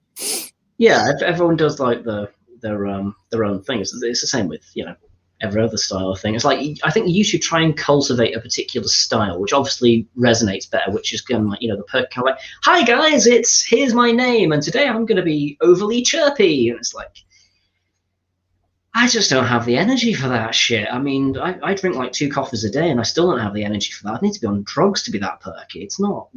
No. I have to say, I've never considered myself perky. No. Oh, man.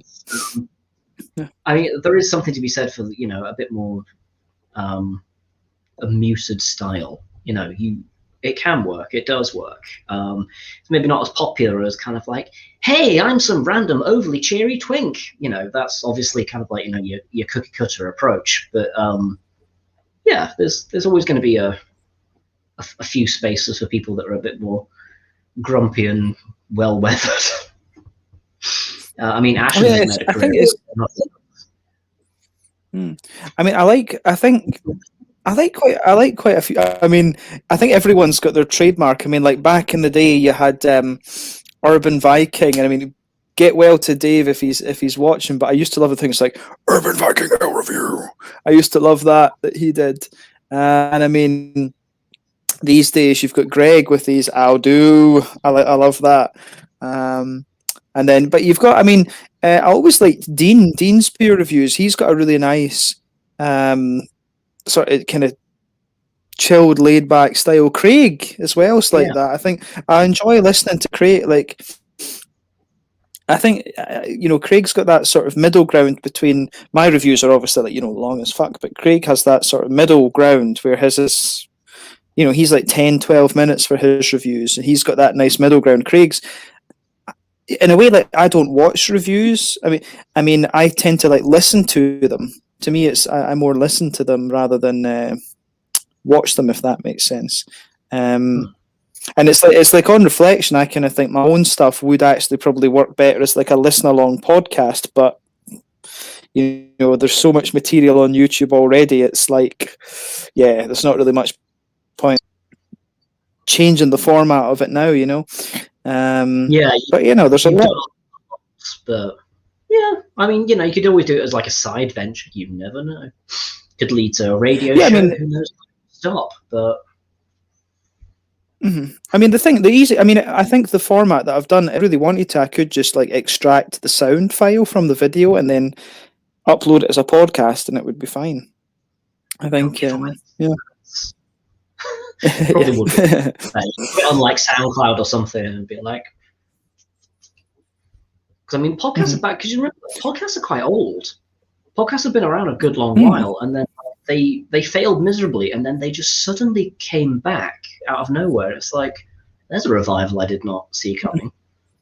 Because as far as I was concerned, like podcasts were dead on the floor, and then out of nowhere they became the thing. I was like, I'm happy about this. I mean, it's nice to see like an audio format really taking off. But yeah, just one of those things I did not see coming. I'm happy for it. I mean, you know, I listen to a lot of audio stuff, but yeah, that was strange. I should get to this one as well. Since we're talking about pubs, I've heard that Edinburgh ones can be a little bit hostile, but in Glasgow they're friendly. Any truth in this? Depends. Varies on the place you go. I think as a general rule, Edinburgh pubs can be a bit snootier. Having worked in some of the snooty establishments, you know, I sometimes felt on shift you wouldn't feel out of place if you just went up to somebody and went, "They don't serve scum like you," you know, because they were wearing odd socks or something. But yeah, I think Glasgow tends to be more grounded. That was even the the thing with the unis, though. Generally, if you talk about the four ancients in Scotland, Aberdeen and Glasgow were always the more, you know, the science, and they were the more kind of science orientated unis, and so I always thought they were a bit grounded, because I got accepted into Edinburgh Uni, but then I went and I was like, nah, I just thought it was too thing. But then I think it's always been Edinburgh and St Andrews have been quite snooty, and then Glasgow and Aberdeen are a bit more grounded, like you say. Yeah. I mean, I loved my time in Aberdeen. Like, I adore old Aberdeen. It's so picturesque and beautiful. It's like something out of a fairy tale. It's incredible. Most people have a problem with Aberdeen because it's grey. Yeah. I mean, who decided that tan or brown was a great colour to be surrounded by? I mean, it's not. It's just built out of the rock. I mean, it's built out. It's granite that they mine locally. It's granite that they mine locally. You know, that's all it is. And like a lot of the architecture is beautiful. They recently listed all of their 60s monstrosities that happened. It didn't list one of them; they listed all of them because they were all built at the same time, and they were like an example of like 60s architecture, or like, you know, like a lot of those like really hideous high rises are starting to get listed just because they've gotten old enough. It's like, oh, it'd be a shame to tear it down now, wouldn't it? It's like, it is fucking ugly though. Like, spare one, okay, I can get that. It's like, right, this is the one we kept as an example of the architecture. All of them, I mean, they are ugly. There's really not much getting around it. They are ugly. You know, the 60s, they did not have the moratorium on good taste. They really didn't. Yeah. Well, I mean, it's the thing that it's always struck me about Aberdeen is it's like, you know, it's the oil capital of Europe, and, you know, none of that money. Yeah, none of that money was reinvested. It was all basically frittered away, and it's like, you know, you see what the Norwegians there is. Scotland had more money, had more oil money, and then it reminds me of the, maybe controversial, but it reminds me of the independence referendum, because they made very little noise about like the oil in Aberdeen, which kind of surprised me. It was more kind of like, yay, freedom, you know, in like quite general terms. And it kind of worked because the turnout was huge. But it was afterwards where, like, you know, we had like, you know, some extra devolved powers to keep us sweet. They were like, oh, right, so, you know, where's all the oil money going? And I think one of the MSPs that works in Aberdeen was just kind of like, yeah, it all goes to London. I was like, and why didn't you lead with that beforehand? I feel like that's something you probably could have like led with. But well, I suppose they wanted like a wholesome campaign, and they were like, I mean, if you had like a cartoon of a Tory mugging Scotland, probably would have won the vote, to be honest, because I mean that would have been a popular image, if nothing else. I mean, look at the past. Yeah, I mean, for me. I mean, I'm 100% sort of in favour of the concept of an independent country, and it makes sense. But I mean, the thing, if you engage people and I was in the yes side, I voted yes, and I always would. If you engage people in the yes side and you say to them, but look, what about this? You know, this model that they're putting forward is dumb. This, you know, for me, why the hell would you want to keep sterling? It's like, you know, the most sensible thing for me would be for the country to use its own currency. In the initial stages, you know, let's just say for shits and giggles, the first 5 years, make a Scottish currency, peg it to sterling or to the euro.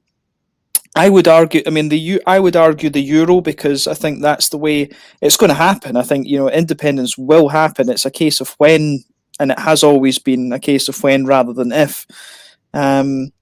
It's that to me, you know, why were we not looking at this?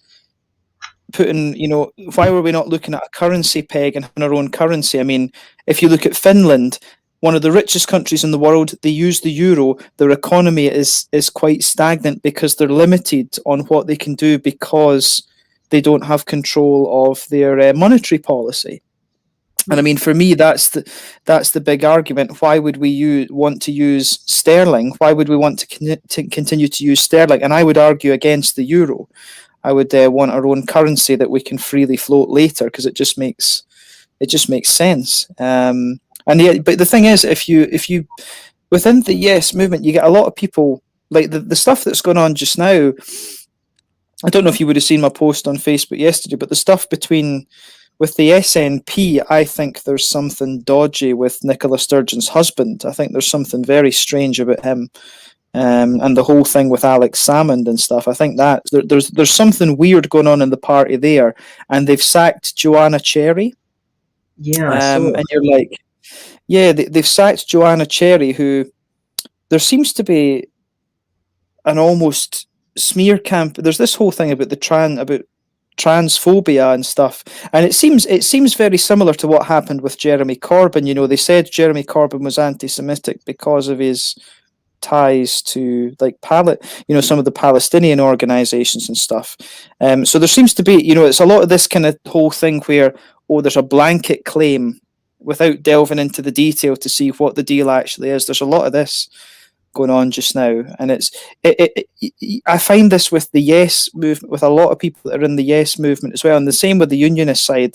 There's a lot of people that they try to make issues very black and white and don't really want to get into the nitty-gritty of things and engage it that way. And for me, I would bet you, if you I've asked people in the SNP, like, why are you not drawing up a constitution? Surely if you've been preparing for this event all your political life, you should have a constitution written that's legal. You've got Joanna Cherry there, QC. Why has she not been given the task of writing a constitution that is ready to go as soon as, once the negotiations or whatever are done, this thing can be passed, we can have a written constitution? Why are they not doing that? What is the procedure for forming an exchequer and stuff? Have we got all of these instruments of state? Have we got plans for this ready to go? And for me, it seemed that the SNP were asking people to vote on a concept rather than having, all these plans ready to go to do it. It seemed that they were waiting for an answer before they planned for it. It's a bit, but the Brexiteers did that as well. That was it. Yeah. Sorry, rambles. I've kept an eye on the whole like Joanna Cherry thing, and I won't get into it because I saw your Facebook thing, and I pretty much sit on the complete opposite side to you, and I don't want to fall out with you about it. So I think it's the best thing I can do is just say we have firmly opposing opinions on that one, and to let it lie, rather than get into like a shouting match, because I don't think it's worth it, to be honest. But I do have the opposite view on that one, and I'll draw a line under it for the time being. It's rare that I'll skirt away from politics, but I know when to call a truce rather than get into a slinging mud match. Yeah, well, I think it wouldn't. I think it wouldn't anyway. I mean, when it comes down to it, I'm 100%. I think we're both agreed on the point that it's. You know what I mean. It's like it's live and let live. It should be a case of who cares when it comes to what people want to do. I think that's I think we both agree on that. I'm sure. Yeah, that's fair enough. To bring back to Aberdeen, it is cold. What was your least favourite part about Aberdeen, actually? The seagulls were a pretty bad one. I only got food stolen off me once in 5 years, which I think is pretty good. Oh yeah. No, they need to cull the seagulls. I don't understand that, how they can be a protected species. I don't get that, because they're vermin. They are basically vermin. I don't know what they what do they contribute to the ecosystem? I couldn't tell you. I mean, it's the same way that those 60s buildings have been listed. I'm sure from an architectural point of view, there'll be somebody be like, oh, but it's very fascinating. It's like, did you need to save 6 eyesores? There is the counter argument that they're somebody's home. Is it the big? Is it the big one next to Marshall, just down from Marshall College, next to Aberdeen College? Is it those ones that you're talking about? Yeah. What's that called again? Is it Seaforth, the big one by Morrison's? Seaforth Heights or something? Yeah. Yeah, something like that. And then there's another one like down the road from there by the is it the RGU accommodation down that way? Yeah. Yeah, so I mean, there are a fair few of them. I mean, they're pretty unsightly, but I mean, maybe they'll do what they did in is it Bristol, that they tarted up their 60s high rises, covered them in colourful plastic and stuff, and now they're very modern and trendy. Maybe there you go. Then you've got the whole, what's that tower in London that burnt down? I mean, that's the cladding thing. Yeah, it's like, is that safe?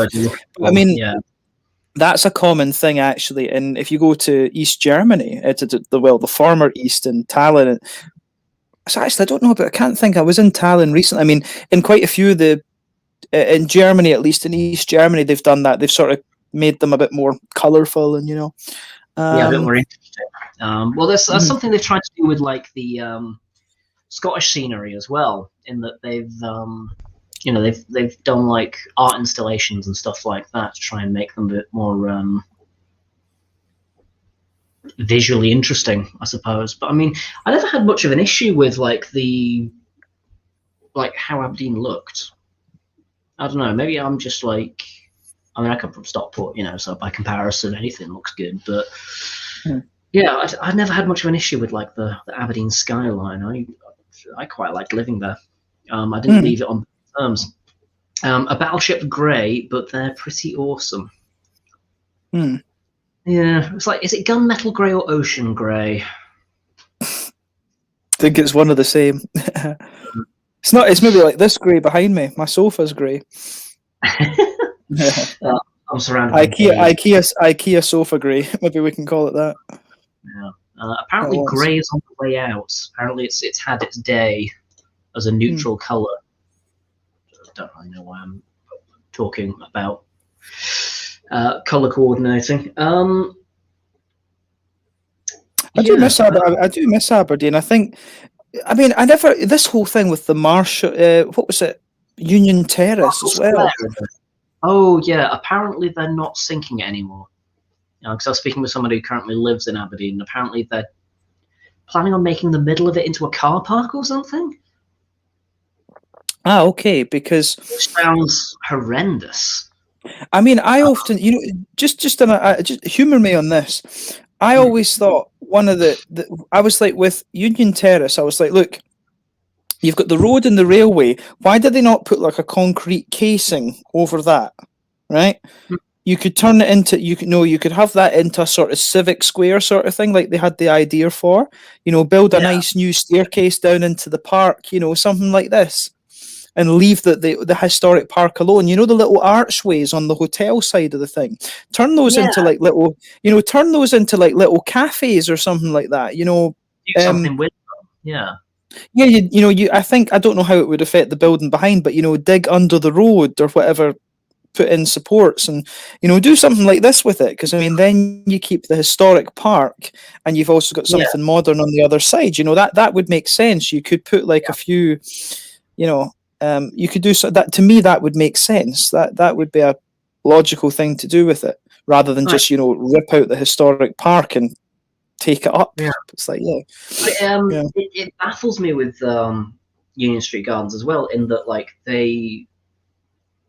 In the same breath that they're like saving the 60s concrete buildings, they're destroying a Victorian garden. It's like, why? I don't know what their fixation with that garden is. Like they've succeeded in getting it through now. I mean, the last time when they had like a public consultation, the public were like, "No, leave it alone." And the council were like, "Well, we're determined not to, so fuck you. We're going to do it anyway." And then it got overturned because I think they got into a bit of a shit for basically just doing whatever the fuck they wanted.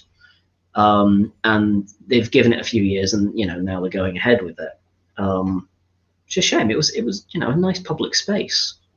I don't get this whole thing like, well, it's something down, therefore it's I think there was like some issues with like undesirable behavior, but I mean pick any publicly open space. You go there after dark, you're going to find things you're not going to like the look of. It comes with the territory. Tough. I mean, am I not right in remembering there's no like there's no street lamps and stuff in it? There's not. I think they tried putting some in, but yeah.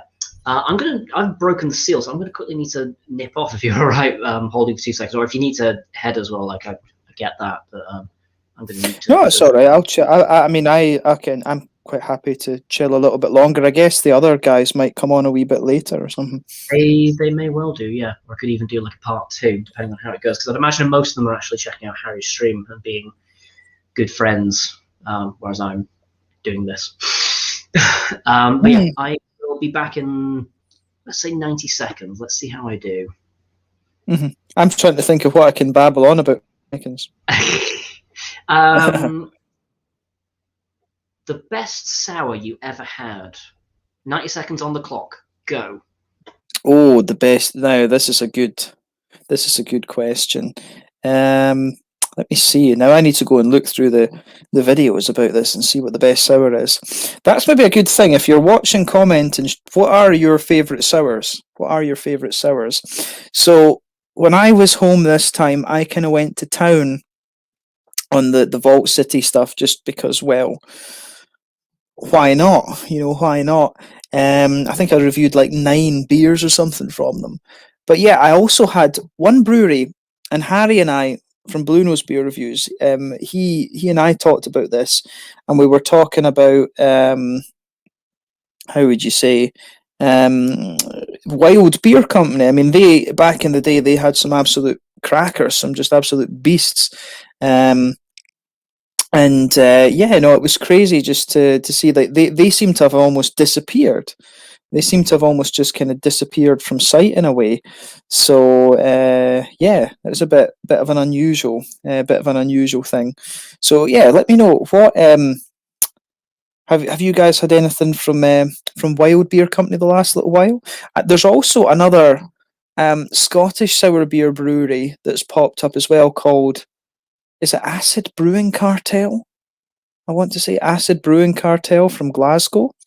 So I think they are going to be quite interesting to watch over the next while. Actually, Acid Brewing Cartel, I think, could be a very, very interesting one to watch. So yeah, yeah. But favorite sour beer, I think that's a very hard question. I mean, I only really got into sour beers fairly recently, come to think of it, and that was because of a guy, Chris, American guy who lives in Belgium, and he sent me some lambics, Drie and Driefonteinen. So I forget, Thomas from Thomas Open will be raging if I don't pronounce that right. But yeah, had those, some Huis Boon stuff as well. Yeah, I don't know. That's a difficult thing. But the thing that really surprised me about lambics. Oh wait, no. I've rambled on. For quite a while there. I'll tell you what my favourite sour is. It is Rodenbach. Rodenbach, the Golden Rodenbach. What's that called again? What is the exact name of that beer? Let me get this for you. Rodenbach. The vintage. Yep, Rodenbach. The vintage. Yep, Rodenbach vintage. There you go. I need to try the Alexander from Rodenbach as well at some stage. But Rodenbach is an awesome beer. Yeah, one of my that would probably be my favorite sour beer so far. The vintage I think it's vintage 2016. I've got on the channel from Rodenbach. So yeah, absolutely. There's your favorite sour. Yeah. craziness. Yeah. Awesome. Yeah, I would say that Rodenbach. And we're saying, we've got another comment down here. So respecting the past while looking to the future sounds better to me than just leveling everything. Yeah. No, I would agree with that. As I say, that was the thing in Aberdeen. I never understood this desire just to destroy it. But yeah. So yeah, it took me a while. Like I was sitting there rambling on, like, I've had all these Vault Cities and blah blah blah, and then I was like, wait a second, fucking Rodenbach. That's it. Yeah. I overheard as well, like, was it the Acid Brewing Cartel I heard from Glasgow? Because of course it's Glasgow. Yeah, no, that says acid. I wonder if that's a reference to Acid House. Have you seen that? No, actually. If, as a general rule, if the question is, have you seen film, series, whatever, the answer is probably going to be no. I'm bad. I'm bad for having seen stuff. I mean, I've never seen Bambi. I think I brought that up before because 5-year-old me was like, I overheard that it was sad and it made everyone cry, and I was like, well, I don't like crying, so I never watched it, and I stand by that logic to this day. I like that. I like I that. watched The Fox and the Hound instead, and boy, was that a poor choice of substitute. Let me tell you, because that, oh, that was a tearjerker. Bogdan asks, "What's your favourite Polish beer?" Oh, Browar Trzy Compli. Who, if I is it from? Are they from Wrocław? Because I know, if I remember right, Browar Trzy Compli, that the name is based on like their specific dialect of Polish. And it's a white IPA. What's that one called? It's like a wheat white IPA. Let me see this. This is the annoying thing with Polish, is if you try to remember the name of a beer, you're going to mess up the spelling, because Polish is like Polish is like nothing like it. It sounds nothing like it looks. Okay, let me see. I know, I found it right. Pani Pani WIPA. Yeah, that's my favorite Polish beer. Browar, is it Lotny or Wotny? No, it's a regular ale. It's not the one with the wee line through it. Browar Lotny Trzy Compli. Pani. That's probably my favourite Polish beer that I've had. Okay. I'm trying to think of any Polish beers that I've had that aren't Tyskie. And I'm struggling. I'm not going to lie. Because, I mean, I don't have quite such a targeted... You know, I'll drink anything, pretty much. I'm a goldfish, but yeah, that's maybe something I've neglected a tiny bit. And also, I don't really drink Tyskie anymore because they've made some questionable associations recently. Oh, is that with the what? I forget what the government over there's name. I forget the name. Is it Duda? Duda is his name. Yeah. Yeah. Fun person. Yeah. I have to admit, I don't understand that. I don't understand that. Well, I mean, I wanted to, like, you know, travel and see a bit more of the world, and the way that a lot of things are going, there's an increasing number of places where I'm just like, probably wouldn't be safe. Just maybe don't. It's never a good state of affairs. Like, I mean, the last time I traveled anywhere, I had to kind of like ask my friends, and kind of like, you know, am I good to go there? I'm not gonna like get chained up or something, right? And they're like, no, they're totally fine. It was Malta, and as it turns out, you know, Malta is it's the country equivalent of everyone's bitch. They've been invaded by everyone going, so, you know, they're cool with whatever. They're just like, yeah, fuck it, whatever. We don't care. Just please stop invading us. Oh, yeah.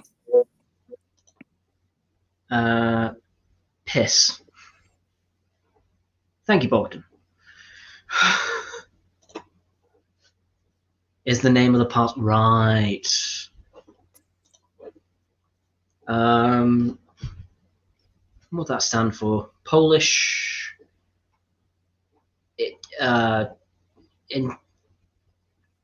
Into slags? I don't know.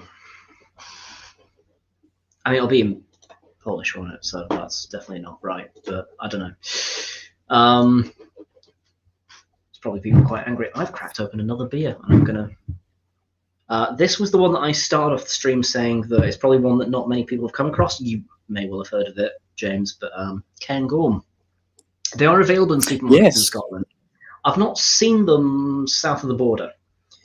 I dig their stuff. They're one of these ones that are just kind of like, yeah, we'll just go with, like, you know, these old school labels that's like a painting with some, like, you know, we went into paint with a painting and just went, okay, just slap some text on it and call it a day. I like that. I'm not gonna lie. I like the ones that just look a bit shoddy and homespun. Whereas a lot of people will probably be like, I like that. I get drawn into it. I mean, there's a whole discussion about Anchor at the minute, their recent rebrew. Oh yeah, that branding was terrible. Yeah. That was it. That's terrible. Yeah. I mean, Anchor had a really, like, there is a way they could have gone. You know, they could have gone down like a different art label route. They'd probably have still gotten shit for it, but at least it would have been more of an evolution than just gone, yeah, let's just have like a blank background, have the name on it, and call it a fucking day. It's like, what's the point? Although I'd imagine it has meant that sales of their old stock has gone through the roof because people are like, I want that now before they pull it. But it would be kind of like if Sierra Nevada changed their label to just like green with like Sierra Nevada on it in like Bebas Nue font or something like that. It'd be like, okay, hello Brewdog. Actually, while we're at it as well, Brewdog, their most recent rebrand, nice and generic. With this I'm trying to think what I'm trying to think what one it is now, because they've done it quite a wee bit over the last while. Well, they've done two rebrands. They have their original one, which was all like jaunty angles and quite like not graffiti lettering, but like quite cartoony, eroded kind of a style. And then they went more kind of like a sort of I think it was a sans serif bold font that they had, and it was all on the side. And now they've gone with like the shield design with just font in it, and that's their current. I might not be making much sense. I can see it in my head and I'm trying to talk about it, and I realise that those two things do not necessarily translate very well. We've got some more stuff from Bogdan. The PIS is the name of the party, and it stands for this, whatever that is.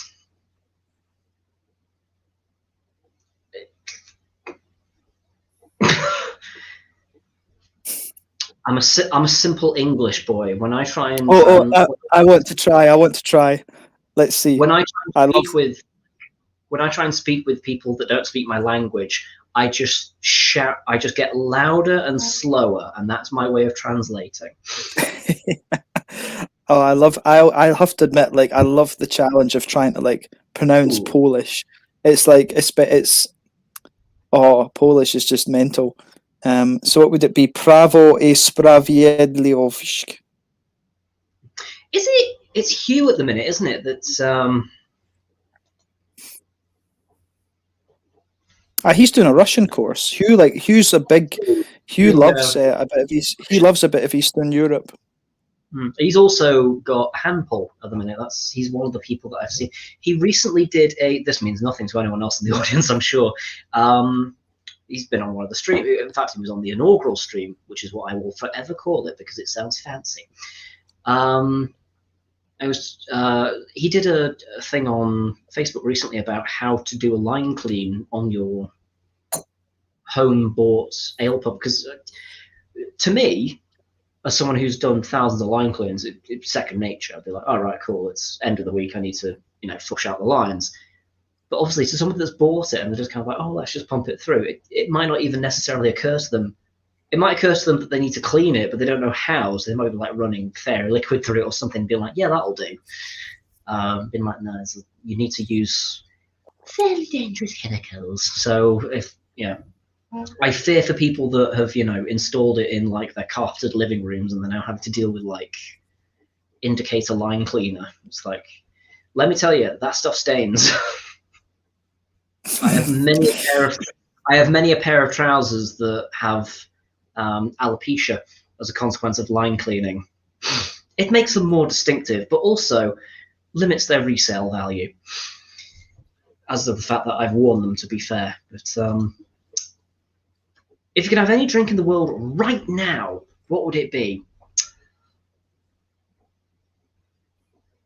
Do you know what?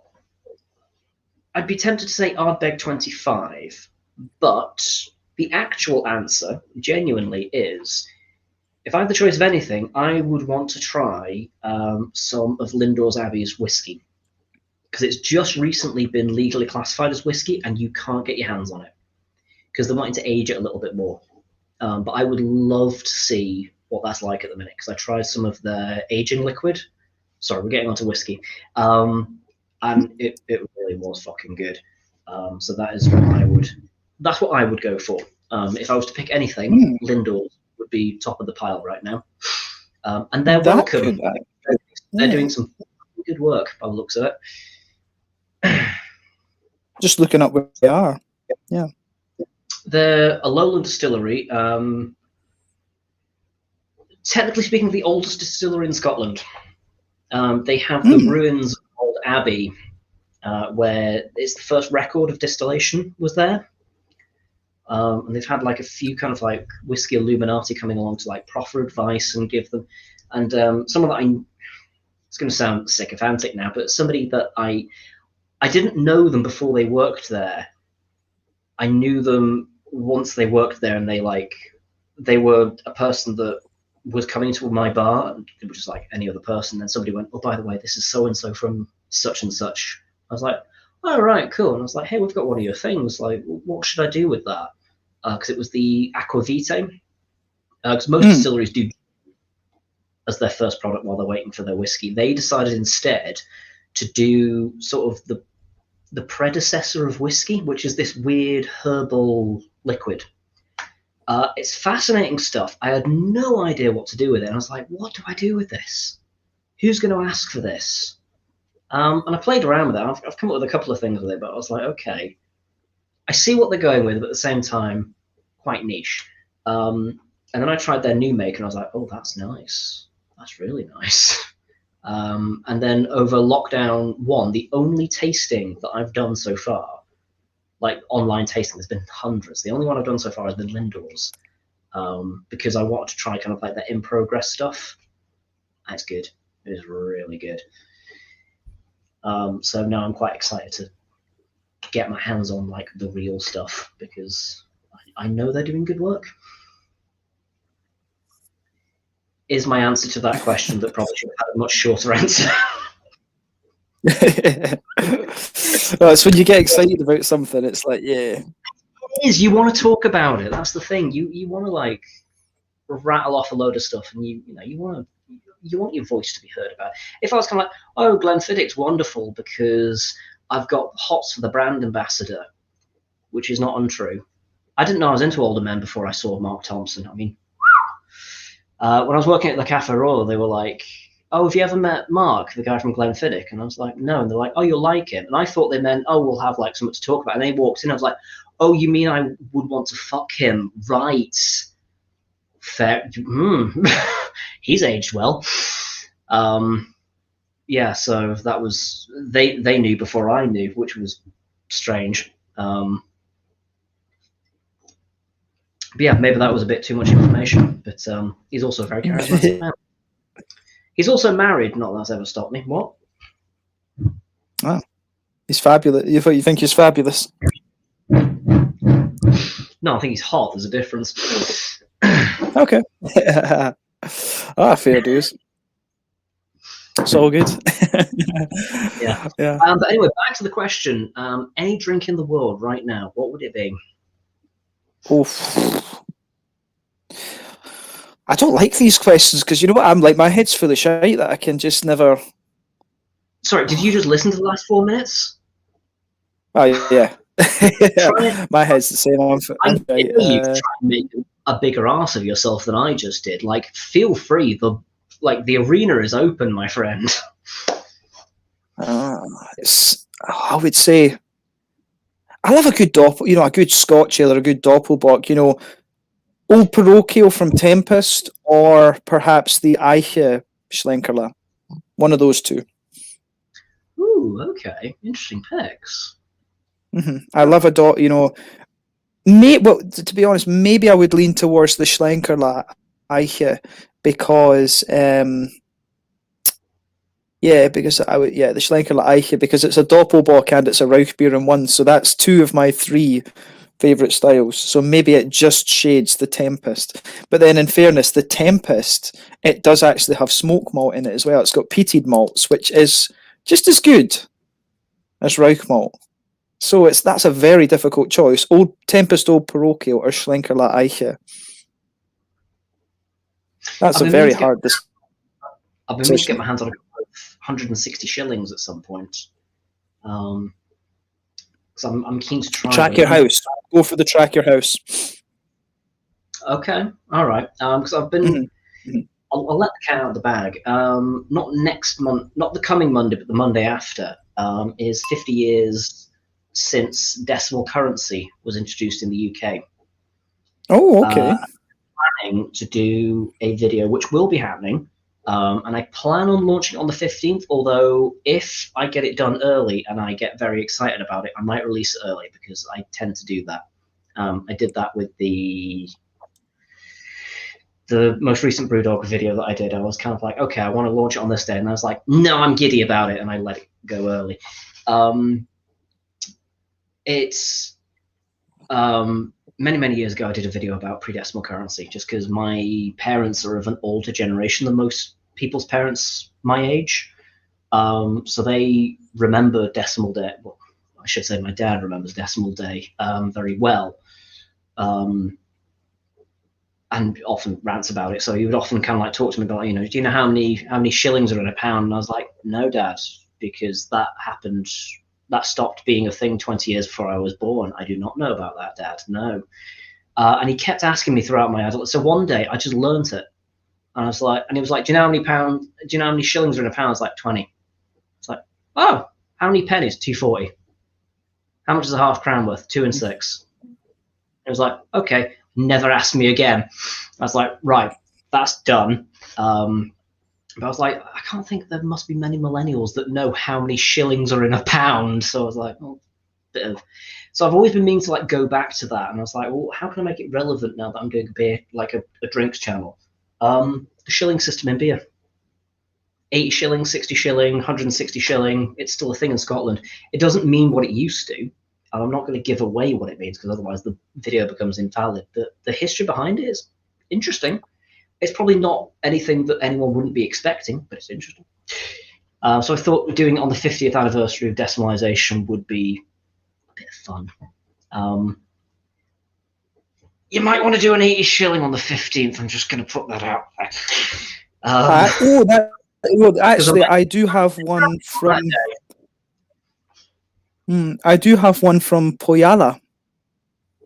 In Estonia, and that is a collaboration with Tempest. Actually, that's a very good point. You've mentioned both the 160s that I've written into my script. I don't often do scripted content because I'm not good at it. But there's so many facts and figures I need to do that I'm like, okay, I need a script for this one. So that's an extra treat. You get to see me reading off of auto cue. I have no idea how. I'm just gonna have to like scroll on the wall in crayon and then re-wallpaper the flat or something. I don't know, but I'll come up with something. But yeah, that's coming up on the 15th. So I recommend maybe doing something with the word shilling in it, because you might see a spike. I'm just going to put it out there. You might see a bit of a spike. Because I mean, if the search terms on that day aren't going to go up, then it's never going to happen. Right, we've got a few more comments in. Yeah, it's close enough. Feel free to ramble, listening and learning. Yeah, no, I need this. I need when Harry arrives. Harry, I don't know if you. Oh no, you did see the message. Harry's going to come soon. When Harry pops on, what I might do so that I remember, I'm going to go and fish that Pojala beer out of the beer fridge and then put it in my normal fridge so I remember. Okay, so you know to do it. Yeah, so that I don't forget. So it's the 15th. You say on the 15th. 15th, 50th anniversary. That's my dad's birthday as well, actually. So that'd be quite cool. I need to ask him if he knows that actually. Yeah. Does he? I'm going to message him. I'm going to shillings down. Yeah, he probably will. My mum and dad both are like, yeah, they both know all that stuff. Just going to message him just now. Did you know that your birthday? Because it's my dad's 70 this year. Okay, so he'd have been 20 when they. So he'll be well aware, because I mean, can you remember what happened? Actually, I can't really remember what happened on my 20th birthday. That was 10 years ago. I was in Aberdeen. Oh, and I was having a bit of a thing about, oh my God, I'm 20. And 10 years later, I'm like, well, that was 10 years. What have I accomplished in 10 years? I adopted a cat that shows me no affection. I had a ceiling fall on me. That's about it. That's the last 10 years. That's my accomplishments. Well, I graduated, I suppose. That's something, you know. I've got an arts degree. Yeah. I got I was. Oh yeah. Damn right. I should get like a little tiara. That would be quite fun. You know, it reminds me of like the people I've worked with. It's like, you don't seem very gay, and it's like, you're not paying attention. But okay. For Black Top Day, be cool to see some run reviews or something. Is that coming up again? Wasn't Black Top Day like 2 months ago? I actually don't know what Black Top Day is. I'm going to have to Google this. Please tell me that was like 2 months ago. Because genuinely, I'm like, that was like November, right? It says, so Black Tot Day is the day in which the Royal Navy issued sailors with a daily rum ration. 31st of July, 1970. Okay, right. So Was it's the not last like day that it was. I was gonna. If you were gonna say No. March, I would like collapse. Yeah, because it says they had the 50th anniversary on July the 1st, 2020. Yeah, because there was a release of there was a Black Top rum, and I think there was like a special release, and everyone went mental for it. And you couldn't get your hands on it. It sold out straight away, and it was like really expensive. And I've seen some of them have come up on auction sites since. It tends to happen with, like, you see it sometimes with rum, you see it a lot with whiskey at the minute. Like whenever a Daft Mill goes on general release, it's kind of like, I'm buying 3 bottles and putting them straight on auction for 3 times the price. Cunts. Yeah, no, you get that with a lot of the beer releases as well, yeah. Yeah, like special releases. But yeah, for Black Top Day, it would be cool to see some rum reviews. I need to do some more rums. I do. He says, I feel I need to get more well versed in rum because I think I appreciate it. It's the same with whiskey. I do like a whiskey, but I think I've got the palate for it. But you know, it's like it's just too occupied with beer. There's too many beers coming out. You know. Yeah, I mean, it's there's a lot. There's another brewery that came up recently that I didn't know of. It's bizarre, actually. A brewery that I follow quite closely and that I quite like. And I'll say this, and I know that it's not the most popular brewery in the world. I mean, they've not like committed mass slaughter or anything like that. You know, it's just people are a bit about them. S43. But I liked them before they went all crafty, because I liked them for their cask stuff. Actually, coming back round to trad in a bizarre roundabout way, we used to stock them at the Cafe Royal when I was there, and we got the Raven on quite a lot. And it's the only beer we kept on that we didn't get a special deal with, because most breweries, they'd be like, hey, if you buy like a certain number of casks with us, we'll like, you know, chuck you one free, or so, you know, sort of like how you do like a coffee stamp card, you know, buy 8 coffees, get 1 free kind of a thing. You know, if you accrue a certain number of sales, they'd be like, right, we'll chuck an extra one in for you today. You know, it helped you stock, and it worked for everybody because it made sure that you kept giving them money and your stocks were all right at the end, you know, for any wastage issues.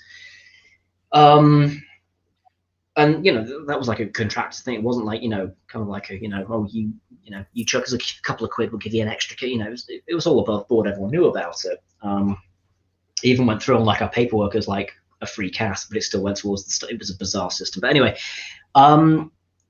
we always kept in their Raven just because it sold really well and it was a genuinely nice beer.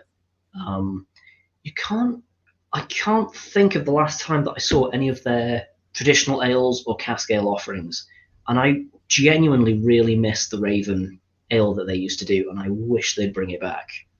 A lot of people will probably try it and be like, it's all right, but I genuinely really dug that.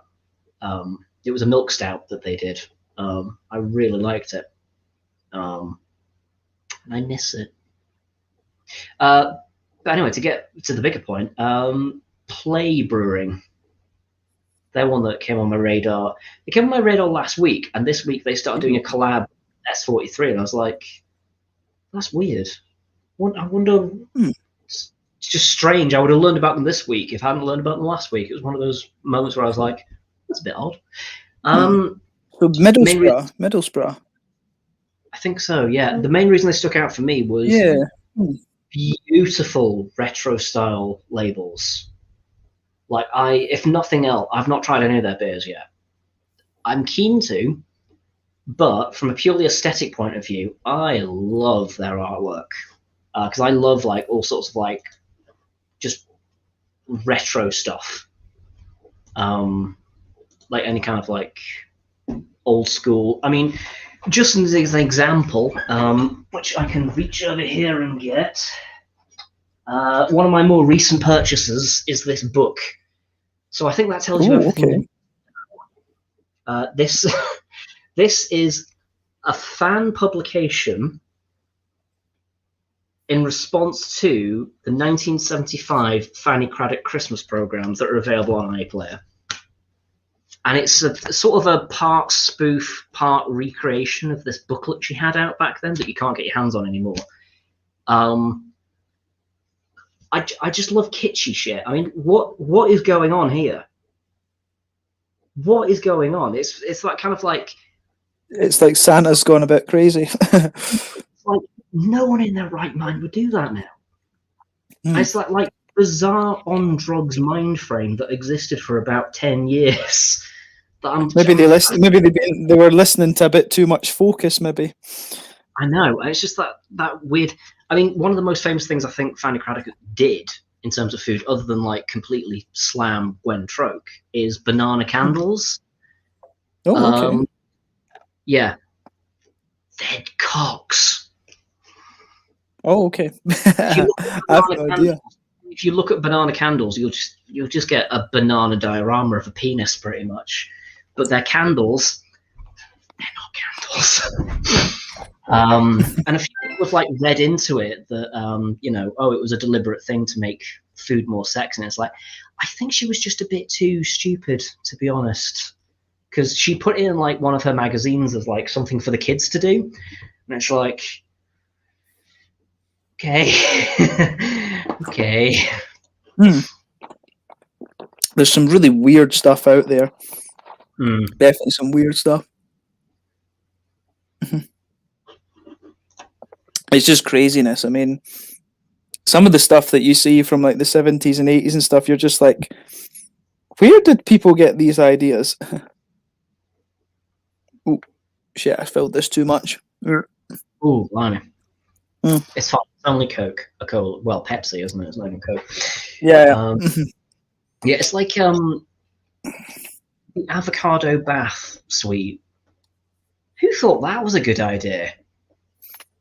Have you ever seen them like old bathrooms from like the 70s and 80s that haven't been ripped out yet? That like vile brown green color that like the bath and the sink and the toilet are all in. There was this fashion in like the 60s and 70s for having like colorful bathrooms, and apparently it's coming back. Mm-hmm. Yeah, like the blue. I've seen blue, red, blue, like wine red, all of this kind of thing. Yeah. I've never seen a wine red bathroom. Apparently they existed, but there's a company on it's a company, and they also have an Instagram page called Bold Bathrooms. Don't ask me how I know this. I think it came up as like one of my suggested posts because I was like following lots of colorful stuff, and I think it just crossed into the Venn diagram enough that I was just like, yeah, all right, let's have a look. Yeah. My mum. Yeah, all right. You don't judge me, but yeah, avocado sweets are one of those ones where I'm just like, I can't get behind them because it's like there is no point where they looked good, and there's no way that you can make them look good. That like rotting jade green color is never gonna be good,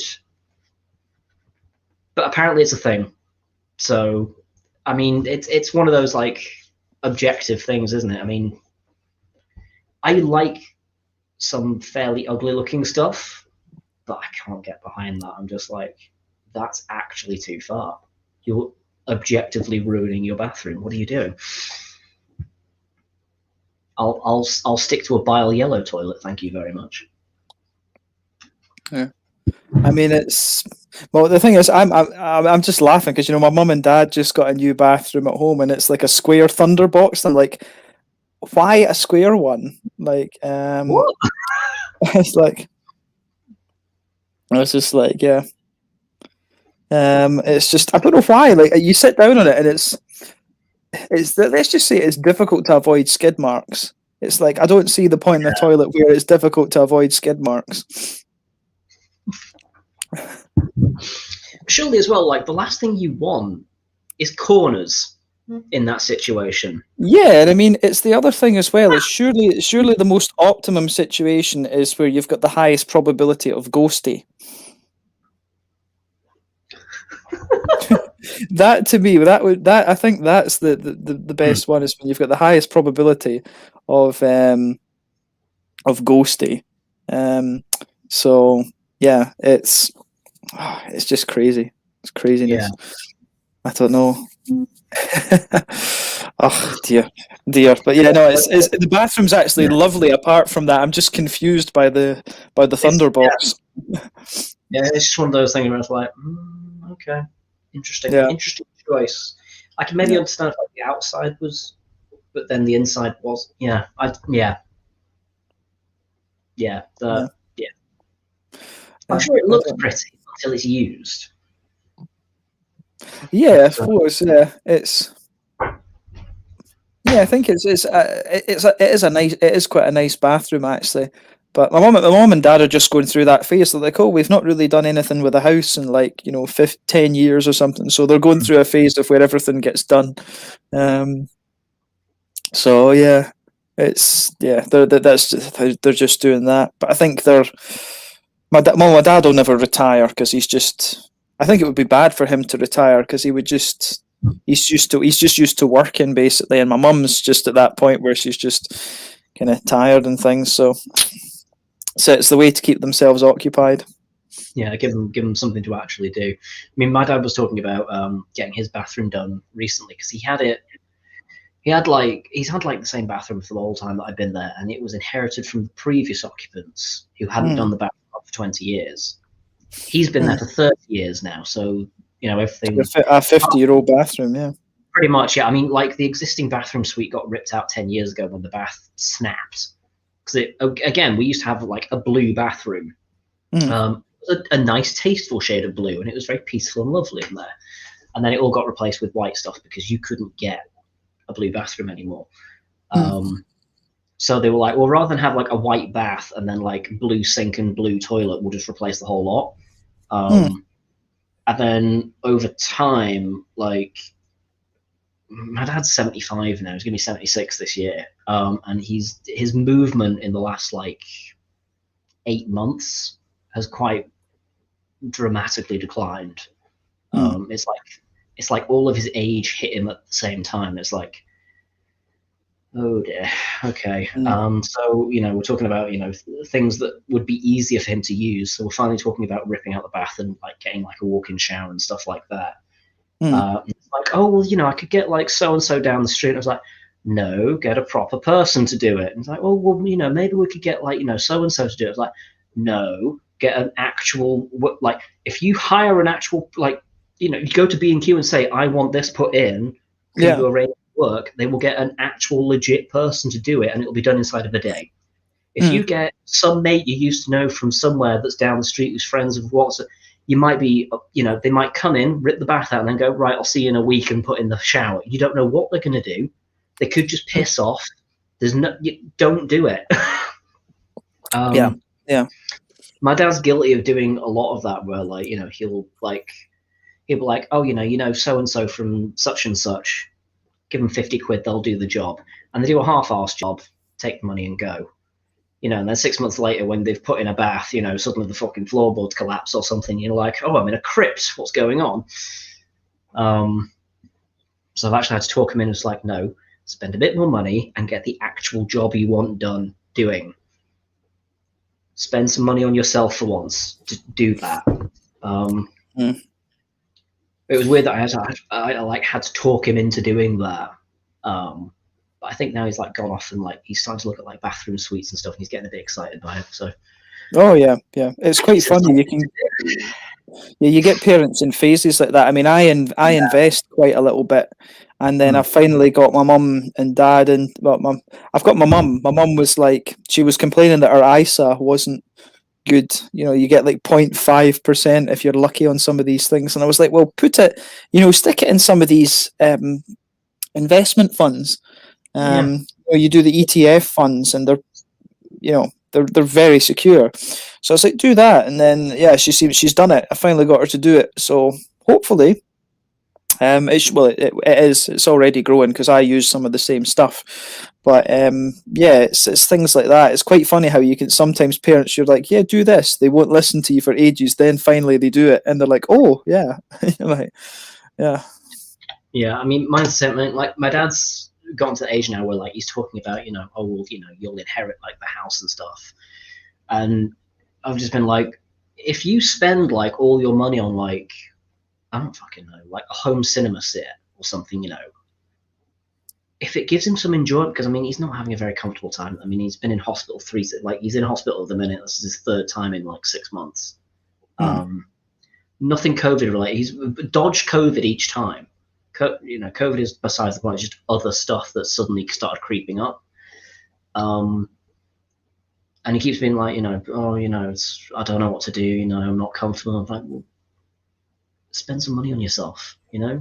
Invest in some luxuries. You have the money there. Do something for yourself for a change. Because I think in his head he's kind of like, oh, well, I don't want to spend money because I want to give it to my son and my daughter when I go. And it's like, make yourself comfortable instead. Like, do something for yourself, for God, please. Mm-hmm. If it came to it and it was like, I don't know, in the will, you get whatever's left and there's nothing in the bank or something, but like, he spent it on himself and he had a good however many years left he's got. I prefer that. Yeah, no, that's it. I mean, yeah, I mean, I don't know what. It's not something I've thought about, to be honest. But I mean, yeah, I've thinking about, unfortunately. Yeah, no, that's it. I mean, my dad is like, he's like 70. My mum's 61 now, so they're still okay. My family have got a history of living into the.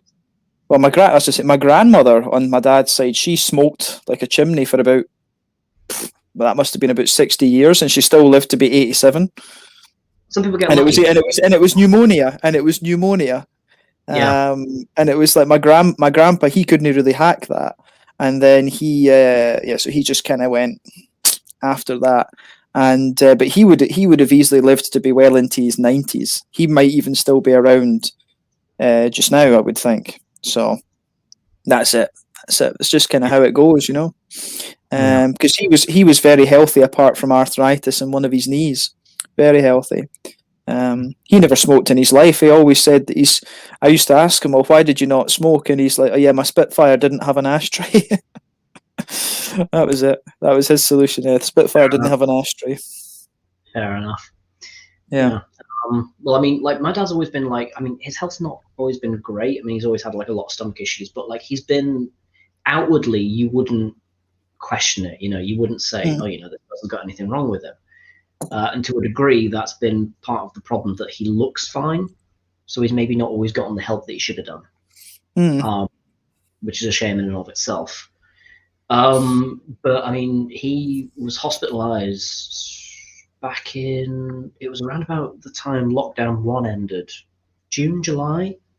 And I had to it was this weird thing where like I had to ask for a week off work. And I was like, I know I seem like I'm taking the piss and I apologize, but I need to go to Manchester for a week. And to be fair, they were like, that's totally fine. Don't worry about it. We'll put you on. Yeah, I think you said this, but I think you were talking about that a wee the last time we were on or something. Yeah. Yeah. So like he basically had like a massive mental breakdown. There wasn't much physically wrong with him. It was all kind of like, it all got to him pretty much. And because he was that generation where, mental health's not really a thing.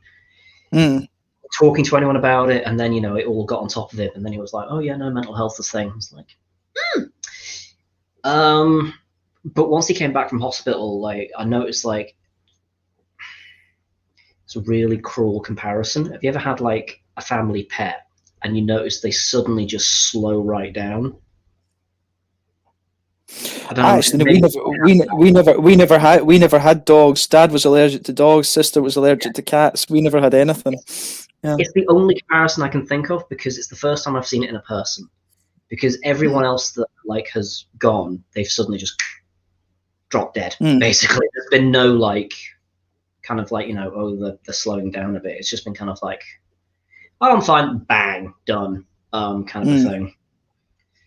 I think that's a better way to go, to be honest. Yeah, I think that's how I would want to do it. Yeah, I think most people would, to be fair, you know, just not know about it. But yeah, like since he came back, I was like, oh, he slowed down a lot. That's not a good sign. And I was like, okay, well maybe it'll, you know, pick back up, and it's not. So it's like trying to keep him in as good a health as we can at the minute. Unfortunately, the hospital that he's being sent to it was recently ranked the worst hospital in the UK. So yeah, I mean, that's not. Which one is it? Stepping Hill. Oh, right, okay. He's in hospital for the 3rd time because they discharged him too early the 2nd time. Oh shit! Okay, that's not good. Yeah, that's definitely not good. They essentially booted him out when he was half done. Pretty much. The issue is he's had an ongoing issue with his blood, where occasionally his iron drops right down. He first had it where like he was feeling a bit tired. He went to the doctors and they took a blood test and they were like, "Yeah, you're fine." And he misread the blood test. As in the doctor misread the blood test, or your dad misunderstood? Misread the blood test. So okay. He thought that it was 143. It was 43. Okay. Second it dips below around about 50, you're in heart attack level because you're running on fumes at that point in terms of like iron and blood. So it was when the doctor realized his mistake the following day. He tried contacting my dad, couldn't get in touch with him. Feared the worst. Tried contacting my mum, couldn't get in touch with her because she was allergic to the landline. That's a whole other thing.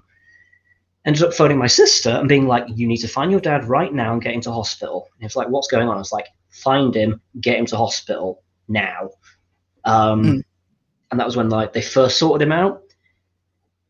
When he went into hospital the first time this time round, they did an iron test, 126, it was all fine. He started feeling really faint about 2 months later, and his existing doctor had since had 2 heart attacks and a stroke, and a new person had taken over, and it looks like all the records weren't copied over. Okay. So they either didn't check or weren't aware that he had this pre-existing condition. And they were like, oh, there's nothing wrong with you. You're not due for a blood test for another 6 months. And I was like, yeah, but I'm feeling really faint, and that's a problem. So they took a blood test and found that it dropped to 49, which, again, really bad. Took him into hospital, gave him a few transfusions, let him out again when it was at 85, which still isn't great. If you went to a doctor's right now and they did like a blood test and you had an iron level of 85, they'd be worried. So the fact they kicked him out with 85, really not good. And then 6 weeks later, he's ended up back in hospital because it's not been sorted out. So it's dropped back down again, and now he's in, and they're trying to figure out what the problem is. I kind of need to get that off my chest a little bit, to be honest. No, it's funny. Sometimes you need to just kind of go through it with things.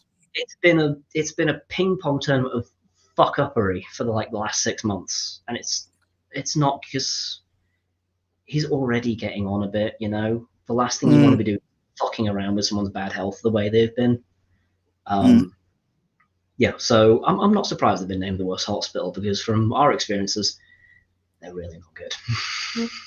Yeah, I mean, it's how would you say? I mean, it's I think you know, my experience of when I was doing my teacher stuff in the English public sector, it's really awful. I think what's happened to the public sector down there. I mean, all these trusts running things, and if you look into who's running the trusts, it's a bunch of Labour and Tory donors a lot of the time.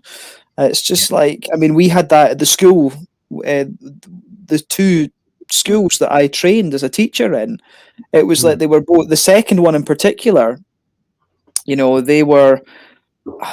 It's you weren't. It was stuff like you weren't allowed to call the school a school. It was an academy. I got in trouble for my beard and stuff like that, and I just I kind of. I kind of beat them about that, which was quite funny. But and I mean,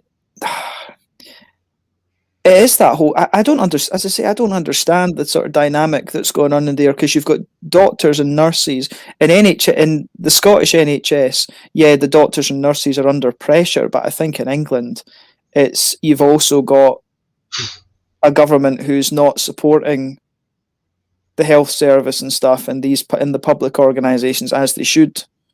It's. I mean, I think we are very lucky in Scotland that we've got a government that. As again, without getting too political, I think we're quite, in that sense, I think we're extremely fortunate that we have Holyrood, and regardless, I mean, whether it was Labour, Lib Dem or SNP that was in power, you've basically got, 70, 80%, 75, 80% of people are going to vote for parties that will maintain these public bodies. Whereas it just, in England, it just seems to have... I don't know. It just strikes me that there's a lot of corruption behind the scenes there. They're not even trying to hide it at the minute. To be fair, I mean, they're literally just giving out contracts to their mates left, right, and centre, and there's fuck all they can do. We're in for another 4 years. We're going to get as rich off you as we can. It's like, yeah, and it's that's it. And I mean, it's the logic. I mean, this whole thing about... I looked in when I was at Durham. I'd looked into this whole thing about the tuition fees in England. It's like, right, okay, so you're basically putting why you're putting students into the debt to the tune of about, let's say, £60,000 to do a 3-year degree. Why not? Does it not make more sense just to put up income tax by 1%, and then in the long term you're going to have a benefit of people being more free to spend in the economy? Does that not make, to me, that just makes more sense? Put the if you're worried about the funding for universities, because the thing is, this money, people are borrowing it. The students are borrowing it from the government. It's government money anyway. Why not put the tax up like 1% and give the universities the funding? To me, you're just like, why put people in debt? You've got to bear in mind that, this came in during the Conservative government, and the Conservative... It's mentality. It's ideological. Yeah, it's ideological. Absolutely, it's not. It's nothing to do with logic. It's just ideological. Never mind paying more tax. Most of their voters aren't much of a fan of paying tax as it is. They're kind of like, I don't really want to contribute. I'd sooner just take all the money for myself. I mean, yeah. I have to admit, my attitude in that sense is, it's like, right, I'm quite happy to pay tax in Scotland to a degree. In Sweden, I've got no qualms about it, because the protections you have here are that comprehensive. You're like, well, I pay 24% tax, which is actually less than I would in Scotland, and I get more. So I'm like, okay. 24%, why not? That's absolutely fair. I can study whenever I want. If I ever was to be unemployed, my house is protected. My I get like 80% salary basically, and although that decreases over like a year, and you get about 60% of your salary at the low. And I mean, it's like, it's and they're saying, they're saying that these things are not possible. It's just, I just don't get that. I really don't get that. It's how do you say? It's just a lot of things to me about what goes on, the politics in England. I just don't get it. I'm just like, what is the logic behind that? Just haven't. I mean, whenever I look into kind of like everything that's south of the border at the minute, I just get exasperated. Like, this is almost satirical at this point. So I don't know what to... And I mean, that was my impression. Yeah, I mean, my impression in England was like, the first school I was in Darlington, and I worked with some brilliant teachers there. The second one was in Middlesbrough. And Middlesbrough, that school was just I wouldn't. There was one or two nice folk there, but otherwise, I wouldn't have touched that lot with. I wouldn't have touched that lot with the barge pole. But that's that. But the first school I was in, they were brilliant, and I was just sitting there like, you have to put up with all this shit. Why do you sit and take this? Like, why do you not? You know, to this. Why are you not? You know, why are you not doing something about this? You know, it's just completely illogical to me. Yeah, I mean, it's the reason why I did not go into teaching, to be fair. Harry may well be joining us. I hope the charity stream went well. How long are your kids staying on for? I mean, as long as there's interest, I'll keep going. I don't know about your good self, however. I can stay for maybe about another hour or so. Oh right, okay, right, okay. Let's keep going. You know, I broke the seal earlier. Yeah. Mm-hmm. I'm gonna need you to sub in again for like 90 seconds, because my God. I'm gonna need to do that. I'm gonna need to do that. I'm gonna need to do that as well. Oh no! Should we do like an intermission? I'm gonna. We could. We could do like an intermission. The John Drinks live stream will resume in, should we say 90 seconds, and see if we can. For me, 0033. Let's see. Phases to kill. Okay. All right. Mm-hmm. Right. Yeah. Right. Cool. One of us will be back soon. Yeah. Oh, cross. He's saying that we should. Oh, that's disgusting. I'm going to say, like, everyone play elevator music in your head. I don't know how this is going to. We might come back to like no audience. I think it's a testament of patience. So we'll see how this goes.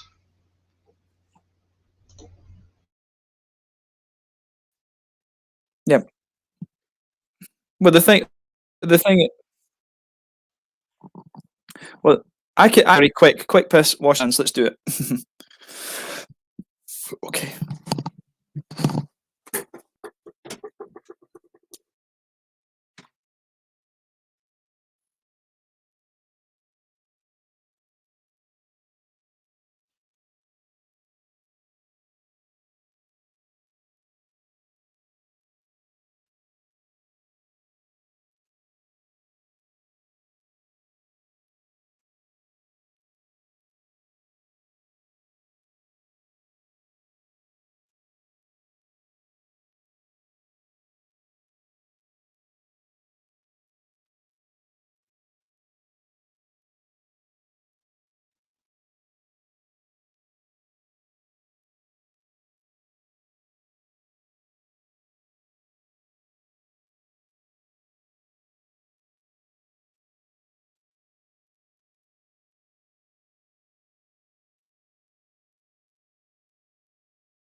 There we go.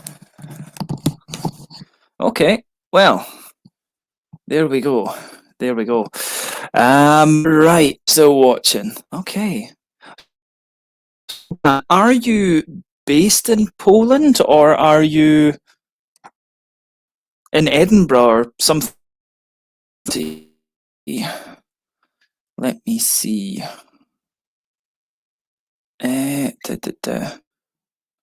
And just for those wondering when I was so quick, quick pee did wash the hands, did sanitize the hands.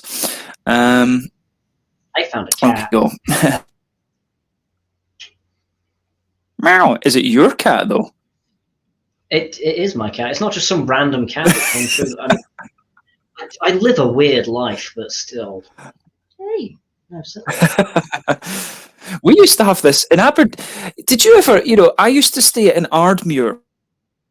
The library cat, is that what you're going to... It was this little fluffy... It's quite funny because there's a cat in my street in Loon now. It looks exactly... there was this cat that used to go around the flats in Ardmuir, and it was like a little Norwegian wildcat. Although it was all Okay. his pet because it had a collar and stuff, and it's just quite funny. This cat used to go into random people's flats in the Ardmuir thing, so it was quite funny. Yeah, I always remember that. Yeah, That little Norwegian cat. Yeah. I mean, this fella is from Aberdeen. You can tell because he's grey. Mm-hmm. Blends in with the existing environment. I've had this since I was. Well, I lived with his original owner, and she couldn't really care too much about him. So I was like, all right, I'll have him. I'll look after him. He's been with me for 5 years now. I have no idea how old he is. He's had a bit of a shit life. He's been passed around a lot, which doesn't make much sense because he's a lovely animal. I mean, he's a dick sometimes, but, you know, he's a cat, so... He's a great hunter as well, so, you know, it's handy in Edinburgh having a rodent exterminator. Cats, yeah. Fees. Mm-hmm. Thank you as well to Bogdan for trying to keep cats are. Oh, you're cutting out quite badly. Oh yeah. Sorry, I think there's a bit of a lag. I think there's a wee bit on with my thing just now. Yeah, I've got a bit of lag, I think. Okay. My internet's been a bit weird tonight. It seems to I have lag, sorry. I have lag. That's okay. If anyone wants to give this stream a thumbs up for the cat, feel free. He's basically the only reason I make videos anyway. Oh, hey pal. Do you know what? Actually, I should talk about beer again, shouldn't I? Seeing as that was the topic of this. So I never actually mentioned. Did I talk about this? Trade winds? Mentioned it briefly, didn't I? We talked about the brewery, but we didn't really talk about the beer. We got distracted by something. Yeah, I think it was like coloured bathrooms or something. Oh yeah, we're talking about avocado sweets. I beg your pardon. Trade wind, citrus, wheat, and elderflower, which is something a little bit different. Products of Scotland, doesn't have too much to say for itself. Light golden in colour. Are you going away? Okay. Light golden in colour with a high proportion of wheat, giving the beer a clean, fresh taste. The mash blends together with the pearl hops and elderflower, providing a bouquet of fruit and citrus flavours. I'm not sure how much I'm getting elderflower from it, but it's delightful. I'd say my favourite beer of the night so far. I mean, definitely better than that metallic crap I started off on. Oh yeah. Which is weird because historically I quite liked Timmy Taylor's, so I'm gonna put that down to the tankard. I'm gonna say that was the that was what happened there. Oh, I'm getting to the ruddy cheek stage again. Yeah. Ooh, can anyone see me? I'm getting Getting high. I mean, it's just my hands are getting cold. Like I have to say, I'm just getting. It's just I don't know what it is. My room's just been like stupidly cold recently. But it's not even that cold over here. It's just it was -9 earlier, so that's not bad. It's not bad. -9. Yeah. I've been a little bitch at -3. Yeah, I mean, it's not even, the thing is, it's a bit colder here, but we don't have the wind factor, because I've always found that Scotland feels colder because of the wind and the rain. But yeah, it's -9. I don't. We're a little bit inland, and we're actually further south than Scotland as well, or further south than Stirling, where it would be. So yeah, because I mean, it's when you get a still, dry, cold morning, there can be something weirdly pleasant about it. But when you're being like slapped about the face with cold and wet, to that, don't dig it. Yeah, it's not a. Yeah, it's not a good. It's not a good. Yeah, and that's the one thing I don't miss about Scotland is the wind. I don't. I actually thought Aberdeen was warmer than Stirling, because Stirling's like in a valley. So you'd be in this valley, you'd be in the valley, and then you just get all the cold and the ice and everything. I have Found Aberdeen wasn't. I have strangely fond memories about the weather in Aberdeen. I mean, there were times where it was horrible because it's still in the fucking UK. But I mean, there's more memories that I have where it's kind of like still or warm or just kind of like generally quite peaceful and nice. Again, more good memories about Aberdeen. Again, I liked Aberdeen, so that's not too unsurprising. You're not there anymore, are you? Oh no. No. You alive? Yeah. Okay. I can hear you. Yeah, I can still hear you. I don't know if it's me. Maybe your internet. I think it's a combination of both of our internets are being a bit. Mine's been a bit wonky today. It cut out a couple of times. So it might. Your sound. I'm jumpy as well. Oh dear. Right, I'll tell you what. Let's close a couple of these. It's weird because your video isn't, but your sound is. Okay. Mm-hmm. You're like jumping in and out. It's a bit odd. Got another one from Bogdan. I grew up in Minnesota. Those were some real winters. I have no frame of reference. Oh right, he's American. I thought he was Polish. Ah, could have been born in Poland. I suppose I was just going by the name. Yeah, I thought when he was asking about Polish beer and with the name, I just assumed Polish. There we go. I suppose it's in the same way that like I talk about Scottish stuff all the time. It's like I'm English. Sorry. But on like one of my work groups today, everyone was kind of like talking about the Six Nations, and they were like, what's the score at the minute? It's like, oh, Scotland's thrashing England, and everyone was like, yeah, woo. And I was like, we deserve it. We're cunts. Some clarification on. Oh, we're getting like the full backstory. This is like Bogdan Rilski as written by Chris Chibnall. American born, Poland, Polish family. Grand. It's nice when we learn a few things about. I've been.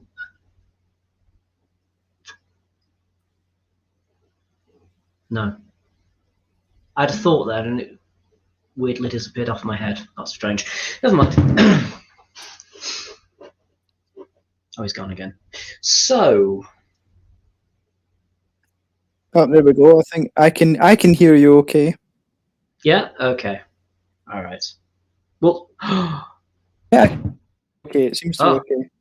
Should we make him wait? Nah. Fuck it.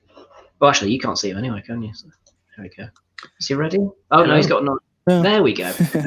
Sorry.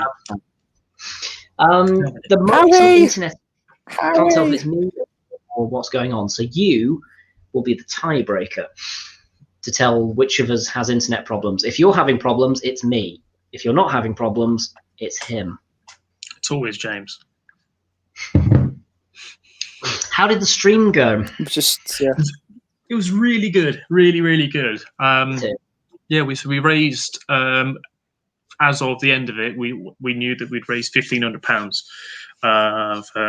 for the charity, so we were doing a charity alongside of it, and then raised £1,500 in one, and then I think there was like another little pot from Just Giving, and I think there was like 300 something pounds from that as well. So that was really good. Thank you very much. And yeah, no, it was really, really interesting as well to do something like that with a proper presenter. Someone who's done he's done loads of radio and things like that before, and loads of presenting like that. He's got a voice that in a world, that kind of. I mean, it might have Crichton, but that voice. But no, it was really good, and just the amount of kit he had setting up whilst we, and that's why we were a bit of time, because we had a chill afterwards and had a beer and took everything down, and then so it was there. But I mean, the stream was only supposed to last an hour. 2 hours later, it was good. I mean, it was we were hard pushed to get all the beers done in just an hour as well, and then we thought, oh, we'll do some spirit tasting as well, and so yeah, it was really good in the end. Really, really good. Really enjoyed it. Well, we're at it actually, because obviously I wasn't there because I'm a cunt. But the apple vodka, is that still a product line? Because I noticed it's disappeared from the website recently. We've run out of it. We sold out of it. Okay, that was all. It's coming back though. Because I recorded it yesterday, and I was like, right, well, I'll just get a couple of notes for it quickly, and then I realised it wasn't there anymore. I was like, oh fuck, have I left this too late? No, so it is coming back. We've got a double batch on at the moment, but we're just waiting for that before we can bottle it. But yeah. Okay. All right. Cool. I'll add that to like the notes, because obviously I've recorded everything already. So I'll no, we've also done a cherry liqueur, cherry vodka liqueur. So that one's a little bit younger than that one, and the slow gin is a little bit younger than the apple vodka. So that'll be a little bit later that comes out. I'm not 100% sure when it's ready, but I'll speak to Tibor. I'll message him later or tomorrow and find out when it would be ready and when I'm going to bottle it, which would be fun. Lovely. Okay. Yeah. I mean, cherry anything.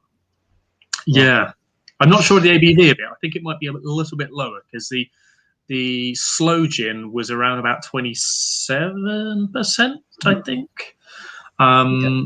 So, but it was a gin liqueur, of course. But like on this one, it will actually say liqueur on the bottle, hopefully, rather than saying it just online. But yeah. Well, I mean, by the looks of it, you got away with it. So yeah, so we did just on that last batch. I think we were fine. But the LSOs are sleeping on their hands at the minute. Just got a piss jug of ale. Big thanks to the Shed, who are all watching tonight. Bristol Beer Factory, the Shed Ale House. I get my beer every now and again from them. I get like a couple of 4-pinters. So big thanks to all of them for watching tonight. If they see this, because they might do. You never know. But yeah, so I had 1 pint last night, or 1.5 last night, and then shattered last night. It was a bit long drive up to. It wasn't a very nice drive up to Wantage in the evening. Just country lanes at night, and it was raining, and yeah, it was grim. And then decided to reward myself with 1.5 pints for this, and then a half pint of the other one, and then it was like, I'm dead now, bedtime. And it was like, went to bed at 10, woke up at 10. I was like, that's good sleep. Didn't actually leave bed until about 1. And yeah, I'm glad it's not just me. I've been doing that recently, where like I've been having like long sleeps, and then been like, I have nothing to live for, and they're just making a cave. Yeah, that's pretty much me. My bladder that eventually drags me out, and I'm like, ugh. Yeah, it was my bladder this morning, and then it said, no, just go back to bed again. Just return. Jim's always in it anyway, so he can't say anything. He lives in bed. Yeah, it's comfy. It's comfy, it's warm, why not? Bed's great. It's where I do all my favourite things. Oh yeah, me too. Only eating takeaway.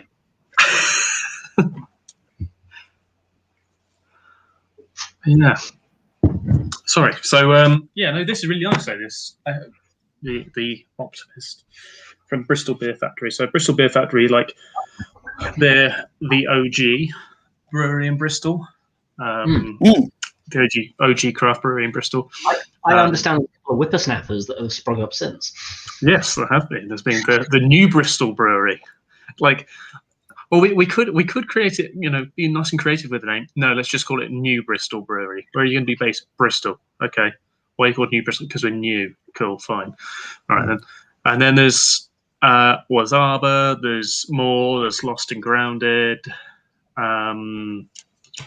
There's a couple more. Like there's one which has got really horrible artwork, and then good chemistry as well. And then there's what am I thinking? Let's just find all of the breweries in Bristol. Breweries in Bristol. Let me see if I can find it. Oh, there's White Chrome True as well. Who am I thinking of? Croft. It's not Croft Ales who I'm thinking of. Fierce and Noble is a brewery I'm thinking of, which has got like so garish artwork on the side of their brewery. It's just like purple and red in just bold lines, and it's gorgeous and disgusting. Funny we're back on garish artwork again, actually. That's come up a couple of times tonight already. I actually meant to say that earlier. Yeah. No, the other thing was, sorry, I think there's lag. I think I'm talking over you, John, by accident. All right, don't worry about it. On you go. Sorry. No, I was just going to say, we were talking about the architecture in Aberdeen. Harry, am I not remembering right that your degree is like architectural technology or something? Yeah, that's it. Yeah. I meant to say that earlier, but Harry's the one to cut to, because you used to love taking photos of all those brutalist things in Birmingham and Coventry and stuff, did you know? Makes me weird.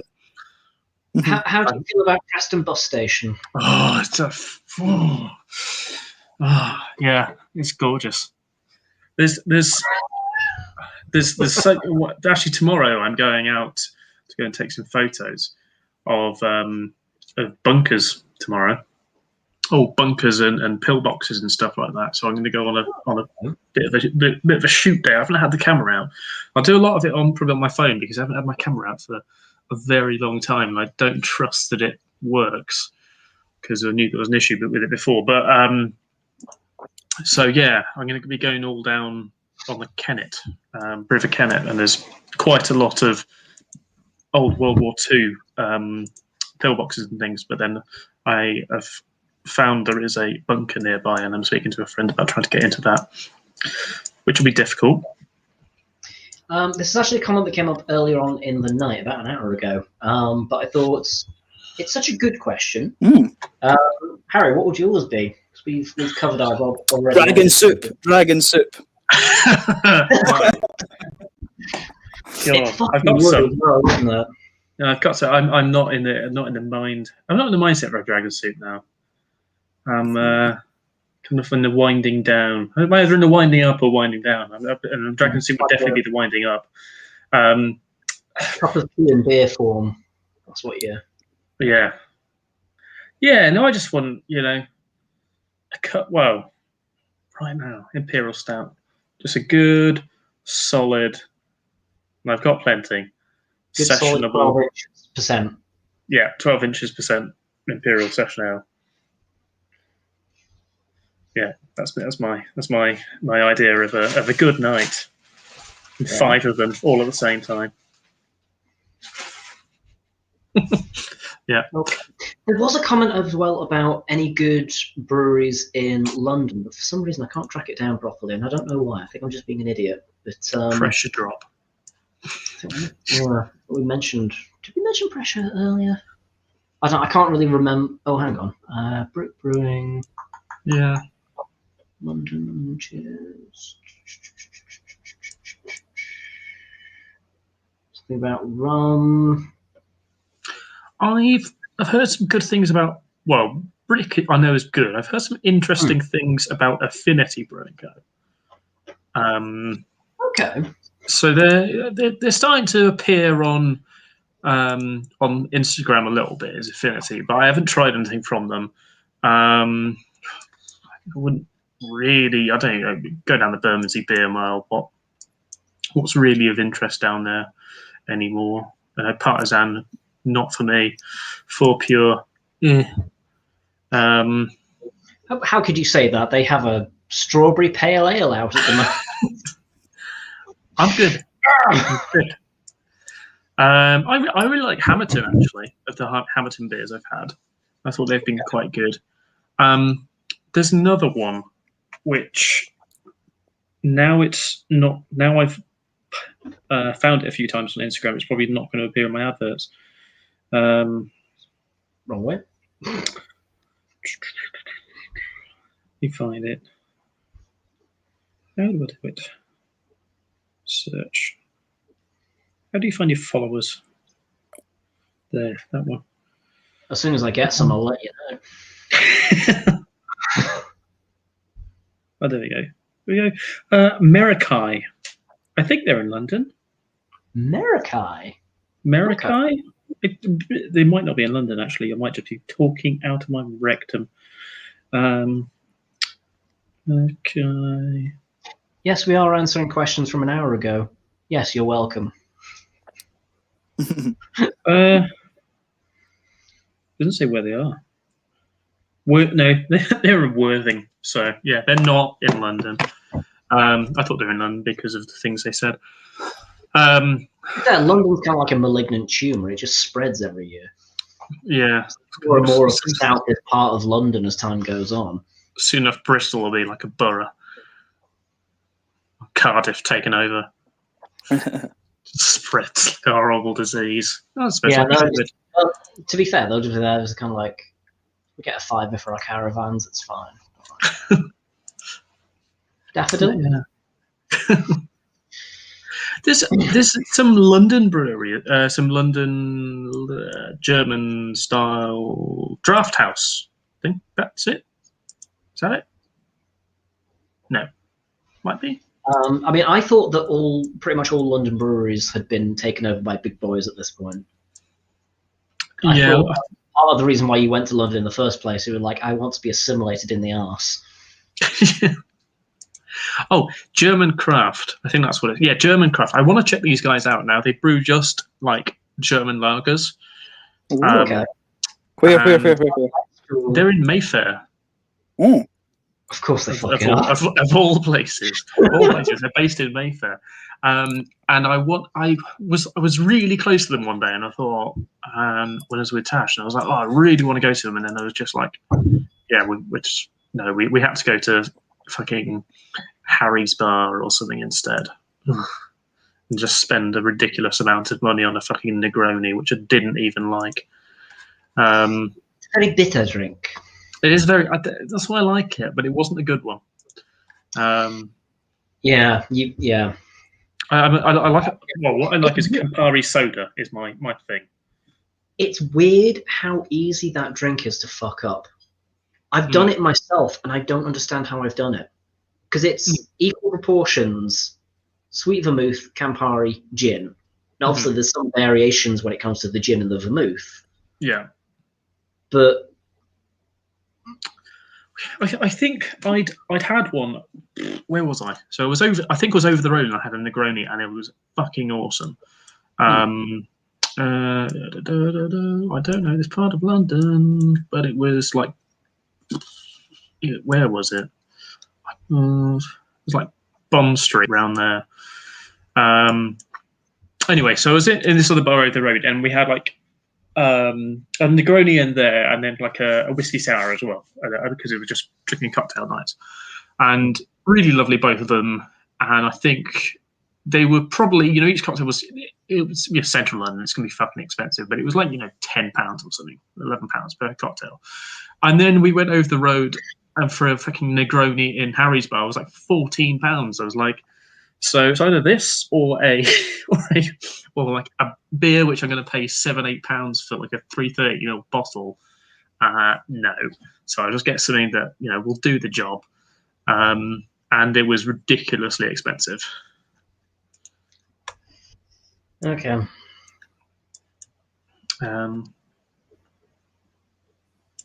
Where am I? What part of London? I do want to try. I still need to try that. I still want. I'm going to, the next time I'm home, I'm going to get us a mixed six from them, I think. Who from? Utopian, I think it was. Oh, Utopian, yeah. I mean, it's the thing with German craft for me is they only do mini kegs. I'm like, oh, right, okay. Yeah, that's cool. But because they're, primarily brewery, really. Well, it's already primarily just like, brewery and bar. don't know if they would they do? Because I did investigate them earlier on in the year, and I was just like, because they weren't doing nationwide delivery, so I just couldn't get a hold of it. German craft beer. But they've got a couple of sites apparently. I didn't know that. They've got one at Elephant Castle as well. Oh yeah, Elephant and Castle, Mayfair, I like and the name of that, Dalston. Elephant Castle. Yeah, so all in London. Dalston one looks pretty cool actually. As does Elephant Castle, Mayfair less so. So they do some other styles as well. So their core range is a pale ale, a Hellas lager, and a German wheat beer. Seasonal is a dry hop lager, red lager, Hopfenweiss, a session fest beer, pale ale, another Hopfenweiss, and they've got loads. A Pils Dunkel Keller lager, Doch Rauchbeer, Festbeer, dry hop lager. They've got loads, just 2 more pages. A Vienna lager, Hopfenweiss, single hop Pils, but it's just mainly just German styles, basically. Wheat bock, amber ale, and a smoked lager. They've done a couple of collabs. Lager. There's wheat beer pale, Hopfenweiss. They've done a collab with Gypsy Hill and Solvay Society. Yeah, Solvay Society. You never really see too much about them once you're outside of London, and Spack and Hop Day either. There was one we were going to talk about. Well, we were talking about earlier on, which again, collab. That's what reminded me. You see much from Playbrew recently? Because there was something that came across my desk recently, and what stood out for me was just the kitschy retro. They did a collab with S43 the other day called You've Been Mangoed. I know people have feelings about S43, and I've already made mine plain that gets my nipples tingling, kind of a. I like them. I like F43 as a general rule. I don't have an issue with them, but I think that's partly nostalgia for like their cask offering before. But I dug them. Were they always called S43? Were there something else before? Sonnet 43. And cursive kind of writing, and then they changed to S43, and then they changed their design again. So remember we got new pump clips through for like Raven, and what was the other one they had? Blonde Seraphim, I think was the other one. Raven was the only one we really bothered with because it was like the standout that they did. And then they went hella crafty. And by the looks of it, they've kind of abandoned their cask offering, by the looks of it. Shame. Which is a shame because a lot of come back in due course. Good stuff. But anyway, I'll get to Bogdan quickly. I was going to ask before, but what's your stance on aperitifs? Would you do a video on the category or any in particular? I've seen no reason why not. There's a few things which, like, normally when I'm thinking of covering stuff, I'm like, oh, that I would quite like to do that, and I'm like, yeah, but would anybody watch it? So, like, if I did like a video on like Aperol or something, would anyone? If it wasn't titled "How to Make an Aperol Spritz," girls, would anyone give a shit? It's one of those things where like there's a cynical part of my mind that's kind of like, I'm more than happy to do pretty much anything. But it's like there's a point where I'm like, is it a complete waste of time for me to do it? Because there's a lot that I've got that I already need to get through. I'd like to do with like aperitifs, digestifs. I've got a bottle of Carpano formula, Antica formula Carpano in the fridge, which is a fucking banging sweet vermouth. That's a digestif, not an aperitif, but still. But as a general rule, like, when it comes to like fortified wines and stuff like that, I'm more than happy to do stuff about it because I like doing stuff like that. There's a bar in Edinburgh at the minute. It started up not so long ago, and it took over from. It was a wine bar, and then it was something else. It's kind of like this slot in Aberdeen, just a little bit off of Grassmarket, just before the Blue Blazer. That's I consider to be cursed because it's been like 3 things since I've been to Edinburgh, and I've only been here 5 years. It's currently called Hey Paloo, and I've been once. And to be fair, it's actually really fucking good. If you want to like explore like Italian aperitifs, digestifs, they're a really, really, really good place to do it because they are on point when it comes to the service side of things. and they've been doing like lots of takeaway stuff really well. So it's actually one of those things where I was going in and I was like, oh, I'm going to see how bad this is, and I was like, oh, actually, I wish them well. They're really good. Okay, so yeah, I'd like to do them, but it's more about like interest than anything else. Did Harry bring the trad beers home with him? No, because we all drank them when we were there. Well, Nah. obviously I didn't because I was driving, but the rest did because they were getting taxis because they thought ahead and I didn't. The guy who's doing Matt, who was doing the sound and the recording, he had a good few afterwards. But then the rest of us was well, I was driving, and then some of the guys were just having soft drinks and things. But no, Adam, I bought the shed ales. Well, they dropped it over yesterday, so yeah. And they're still messaging me now. Thanks, guys. But actually, seeing as it was the topic of the night anyway, before it kind of fell by the wayside, trad beers, what does that mean to you, Harry? Obviously, you've got a certain bias, but means fine quality, premium quality ale such as this. I don't know. I love trad beer. And for me, trad beer means generally something that is crystal clear, served through a hand pull. And if it's not served through a hand pull, then nope. it's not trad.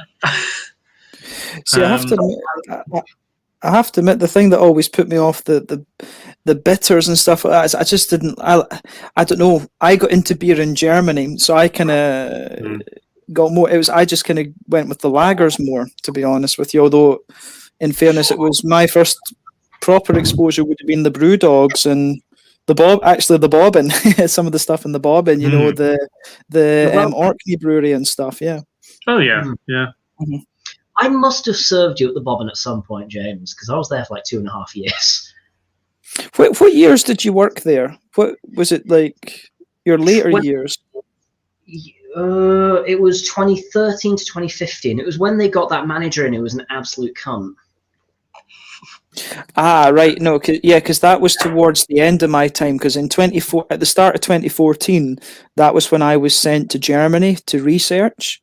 Right. So yeah, I would have been there's a 1.5 year window that I would have been there. But yeah, I used to go in for a bobbin burger quite regularly. Actually, I used to like the burgers. Scream burger, thank you very much. No, I just used to like a plain. I used to just like a plain bacon cheeseburger, but they always put fucking mayonnaise on it, and I was like, no mayonnaise, none. Yes, mayonnaise. Yes, all of it, please. No, mayonnaise on burgers can fuck off. No, you're wrong. I did my venison burgers last night. I did bagel buns rather than actual because I couldn't find normal buns, but I just got bagels. And then I put mayo, a little bit of sriracha, just a little bit of sriracha on the bottom.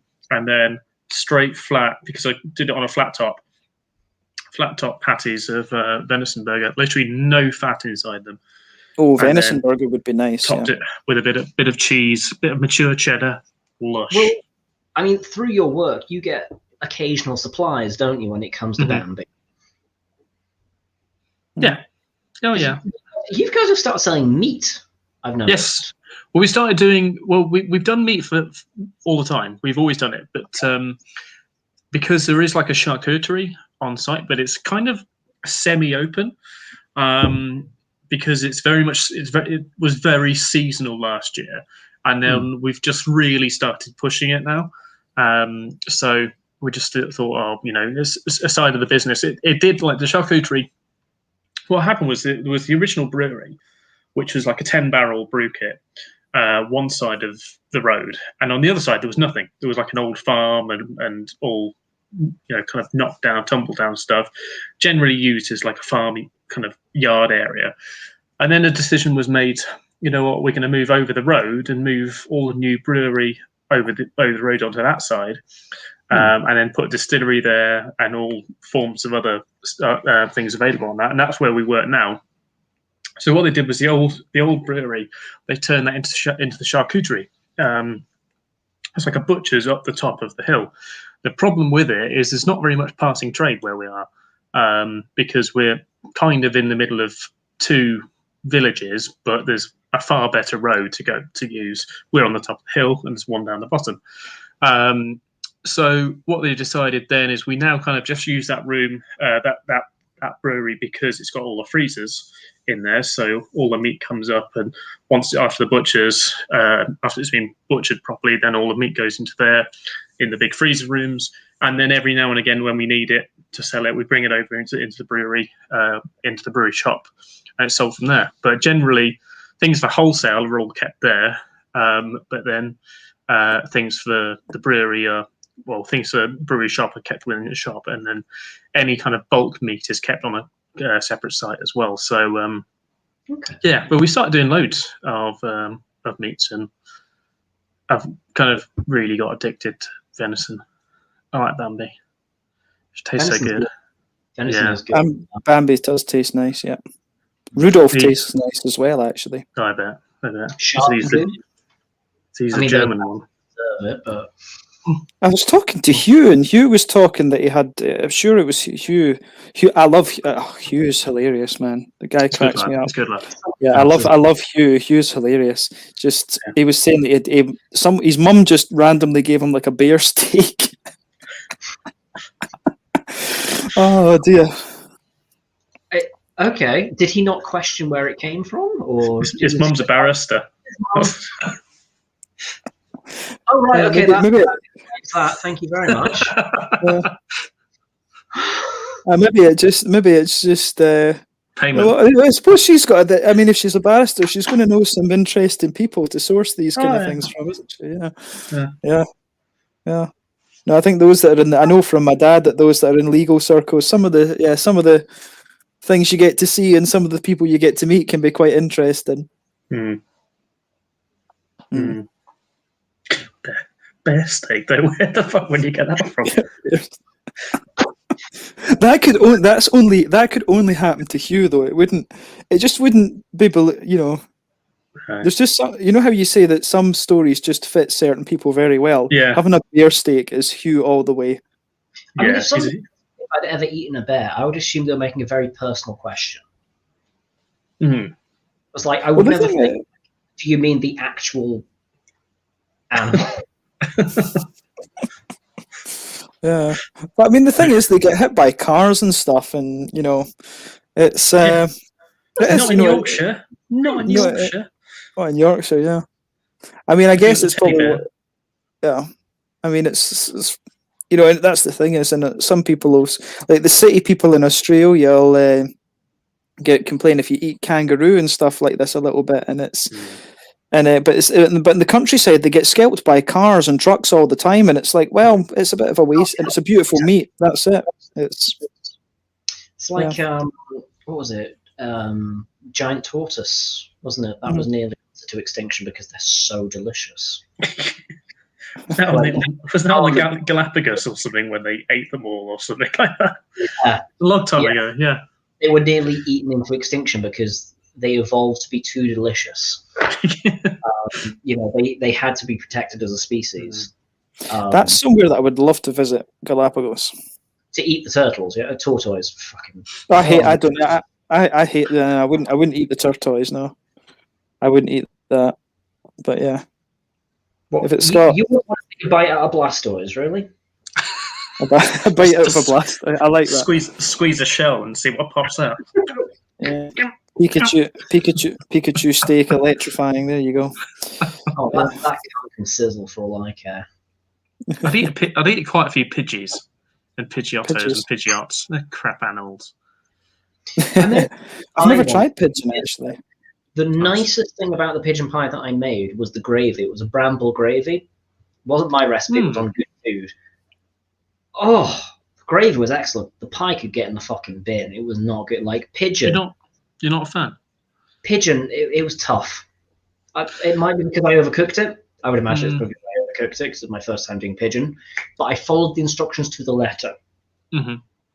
I did what it told me to do, and it came out like I'd covered like if I'd taken this shoe and covered it in short crust pastry and stuck it in the oven for 30 minutes. It's a big pigeon. and then covered it in purple gravy, like some sort of Burton monstrosity. What you should try is there's a brewery in Burton called Burton Bridge Brewery. Now they do like a bramble stout, I think it might be, and some of those beers from them, it very, very traditional, but probably it was like one of the first breweries I kind of discovered because I was like, oh, Burton Bridge, and I was like, well, it's Burton because Burton was just up the road from me at the time. Burton, all the pints, yes. And anyway, their bramble stout, or was it? It was lovely. They did a dandelion and burdock beer, which the stuff you never see nowadays. What's that brewery up near you? Well, up in Scotland, Jim, that does the Fryock and the Williams Brothers. Yeah. Well, I'm Southern now. I was going to say, I was just so tempted just to say funny couldn't. I'm near. Speaking of Scottish brews, that's what I'm on at the minute. I need to try some of those Broughtons. I need to try some of those new Broughton ones. I have saved. Right, this is what I mean when I say that. Like, I've been wanting to do the shilling video. This is like 2 years old. It's BBE, and now that I'm recording it in the next few days, I'm like, fuck it. Now I'll open it. It's like I don't understand my own logic. Is the point? But this label doesn't exist anymore. I think they did this specifically for Lidl because they were part of the beer festival, like not last year, the year before. But that's that wee jock. You can actually still get that. But it's a different label now. That's an old label you've got. It still exists, but they've dropped the 80 shilling moniker as well. So the point that I wanted to make with it is no longer relevant. So I've got a bottle of Belhaven 80 shilling over there, which is going to be the poster boy instead. Why not go down to Cornelius and see if you can get the Tempest? Get yourself the Tempest Old Parochial. I mean, it's about £7-8 a can, but honestly, that's worth it if you haven't had it.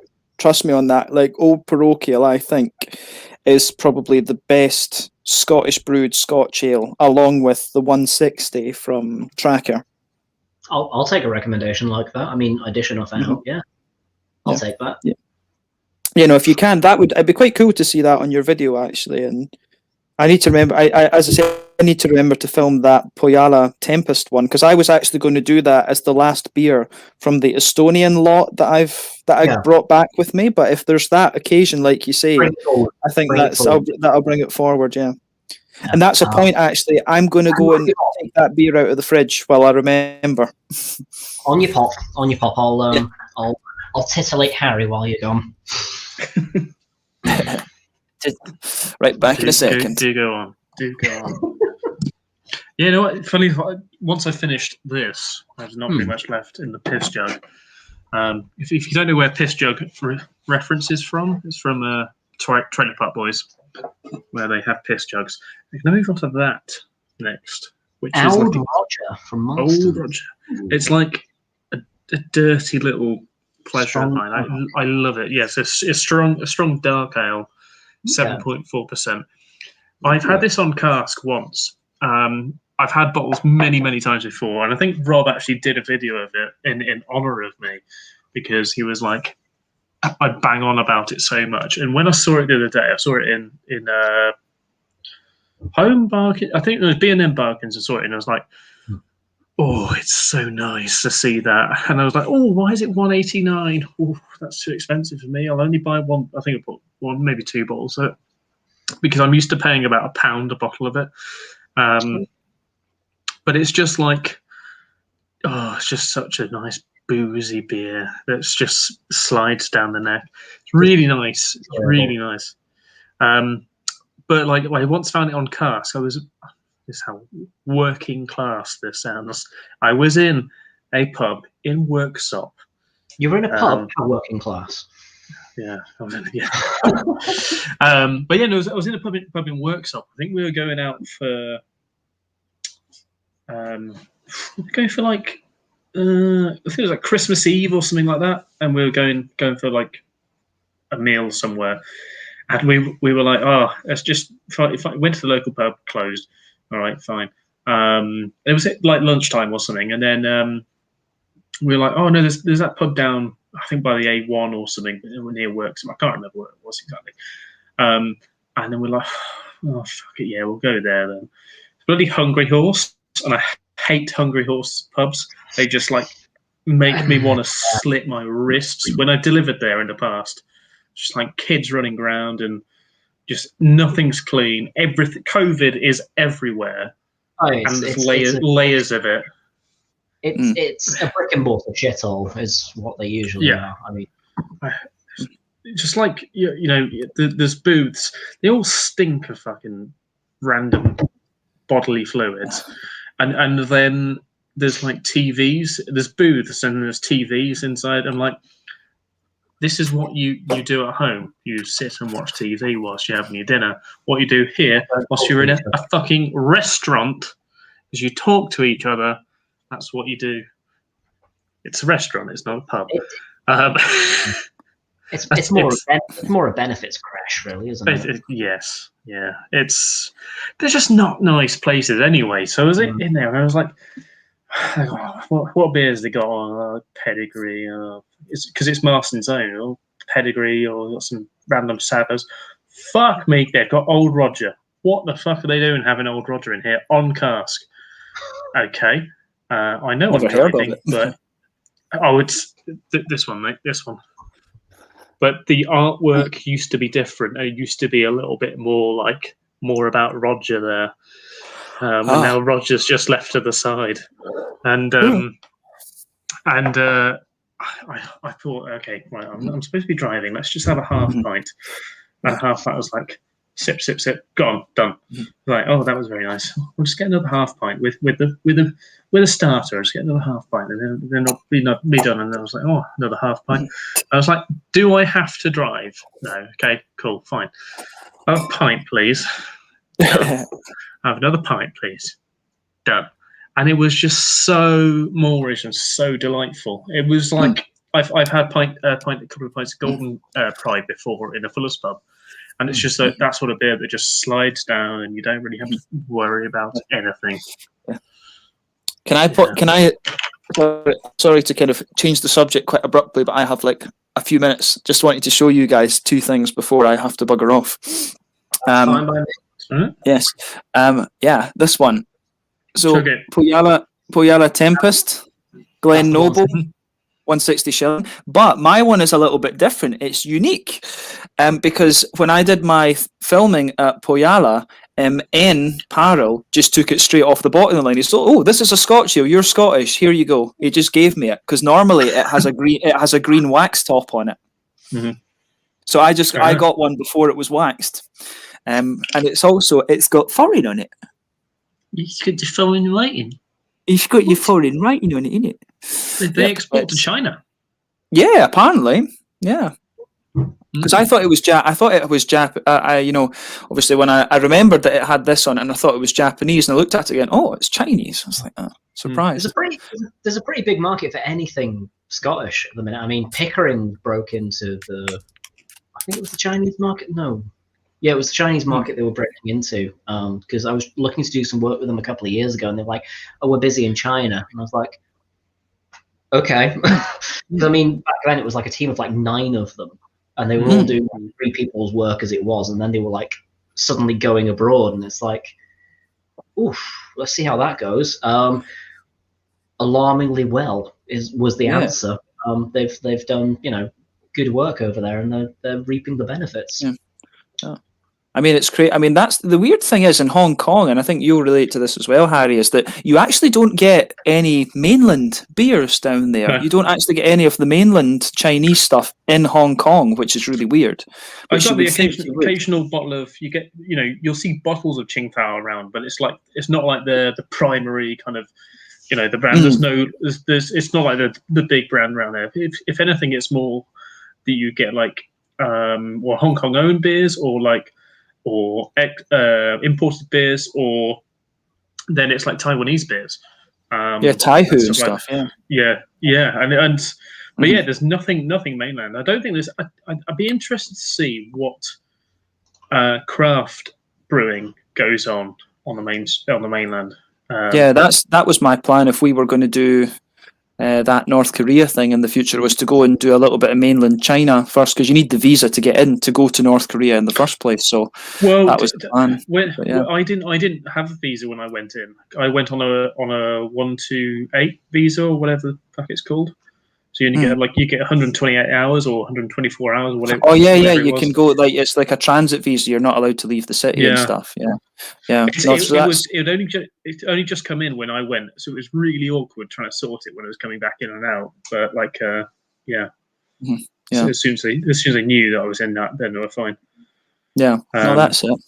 But yeah, no, I know there's boxing, cat and stuff. There seems to be a fair bit of activity around Shanghai. My friend Hung Wei brought me back a few mainland beers, and I think he says that if when he goes back next time he'll do it. But I want to get back to Hong Kong, because after I filmed the videos that I did there last time, there was quite a few of the breweries were like, oh, come and visit the brewery and blah blah blah, and I was like, oh well, I'm already gone, so can't really. But it'd be cool to go back and film interviews with, like, Heroes, Yardley Brothers, Young Master, all of these guys. Yeah, that would be cool. Young Master are awesome. They're really, really good. I love them. They were really good when I was out there, because they were doing that barrel age series of Hack Motion, yeah. Hack Motion, I think I went to HK Beercraft, and that's on the island, isn't it? That's on the island. Yeah, that's like, it's weird going there. It's like, because I think we went for like a massage or something in kind of around the area. There wasn't that place. It was a different place that we went to. We had a massage first, and then had to walk to this bar and picked up loads of like Brazilian craft beer and stuff. But I remember HK Brewcraft was like, it was on like the 3rd or 4th floor. I've actually got a HK Brewcraft bag somewhere. It's on like a 3rd or 4th floor. So you like go into this place, go into a lift, press the button, go on the 4th floor or something, and it literally the lift just opens and it's just like a door, and it's got stickers of beer labels and stuff all over it. But they were doing a brew at the same time when I was in there. And it was amazing. It's one of the things I said to the guys down here, is like, on our high street we don't have very much space, because there's a lot of houses and things on the high street. Why don't we just think about going up onto the first level? Why don't we just use upstairs parts of the... No, people don't want to do that. It's like, it's just, when you think of Hong Kong, it's nuts. It's just crazy. You'll have breweries on the 17th floor and shit, yeah. Yeah, you'll have skyscrapers of like shopping centres just going up. And it's just because there's space is so limited, and then we're just like, oh no, we can't have a first floor shop. That's weird. That's like Yardley Brothers are on the 17th floor or something crazy. Yeah. But yeah, sorry, I actually need to bow out just now. Just one last thing to show you guys. This is the best chocolate. This is the best chocolate I've found in the world so far. Carl Fazer finish. Okay. This is ridiculous. Is it better than Cadbury's dark milk? Absolutely, 100%. Everyone loves dark milk. Yeah, man. I just like yours, Harry. But yeah, guys. No, sorry, I need to bow out just now. Starting doing my teaching stuff for the evening for a few hours, and then bed. So yes, okay. But John, no, it's nice to pop on with you and chill out a little bit. So yeah. Thank you for sort of subbing in as well when I needed to piss, which was more often than it's all good. It's all good. But yeah, I really need to run now, guys. So I'm just gonna have to go. So see you guys later. Bye, fan. And Harry, check your PMs. Check your PMs. Bye. Oh, we'll do, mate. Ta-ra. Cheers. Bye. Bye. I bet it's dick pics. It probably is. Knowing Jim, it's dick pics. Oh. I thought Saturday would be a bit of a busier night. Everyone's out raving tonight. Yeah, everyone's just having house parties. Because we were chatting away with everyone in there just earlier, and we were just like, so we've got loads of people coming on tonight. It's like, yeah, because no one's going to leave because no one's got anything better to do. But yeah, it was good. We managed to get my co-host, the host, basically. He by the end of it, he was slurring his words because, like, I didn't do the gin and vodka bit, Oh, My colleague came on and then just gave him like neat gin, neat vodka, and just like there you go. And then he was just like, and so Tibor was like, he was asking, Alice was asking Tibor, so how do you drink this typically? And it's just like, for what you sip and then you down it.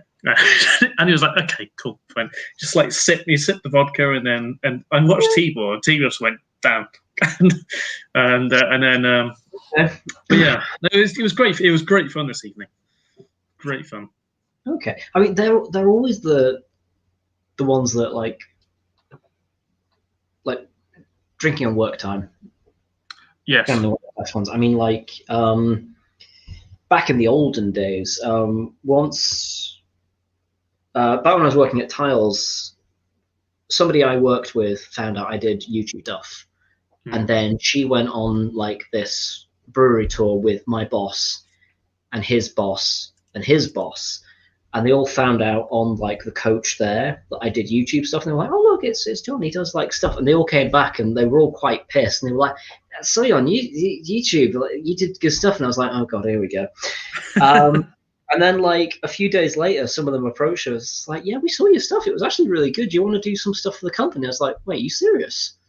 So I did like we just got started like during lockdown. So there's like they would have like a product of the month, and they'd be like, "Hey, can you do like some stuff with it?" I was like, well, so long as like we're happy that it's not just rubbish, basically.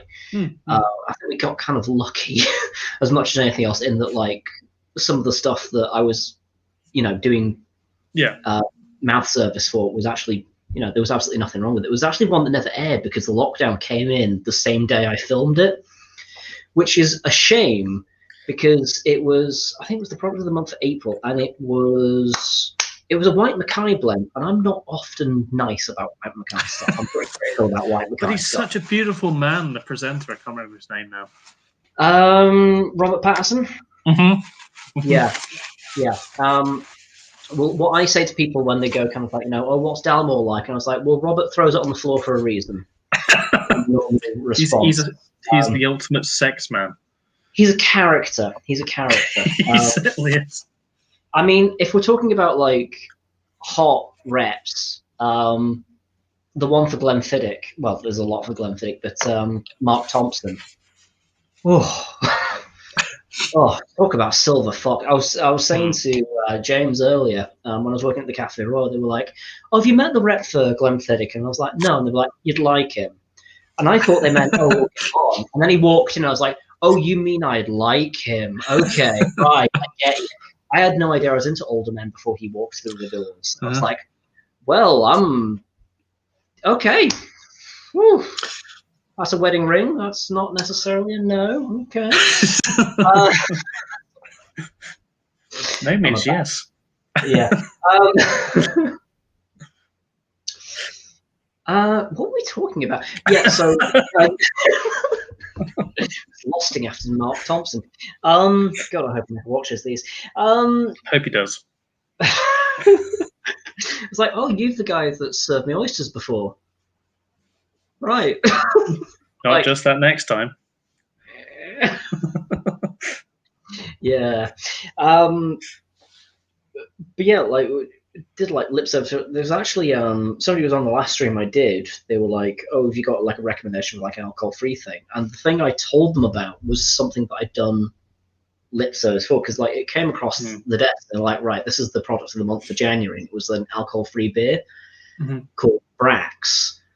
And I was like, "Okay, I've no idea. I've never heard of them." They were like, "Right, well, no worries. I'll get like the rep to contact you and talk to you about it." And I was out in TK Maxx when they phoned. They were like, "Hey, it's so-and-so from Brax. Do you have a few minutes?" And I was like, "Yeah, sure, okay." And he went through like everything. And I was like, "Wow, okay, fair enough." I was like, "Right, you should have like the shipment. So like crack a few open, give them a go, give me a call back, let me know your thoughts." So I was like, okay. I thought this was like a done deal. I'm like, okay, we tried them. And they were like, okay. And there were some that we didn't like. I'll quickly say, it wasn't like a glowing review all the way through.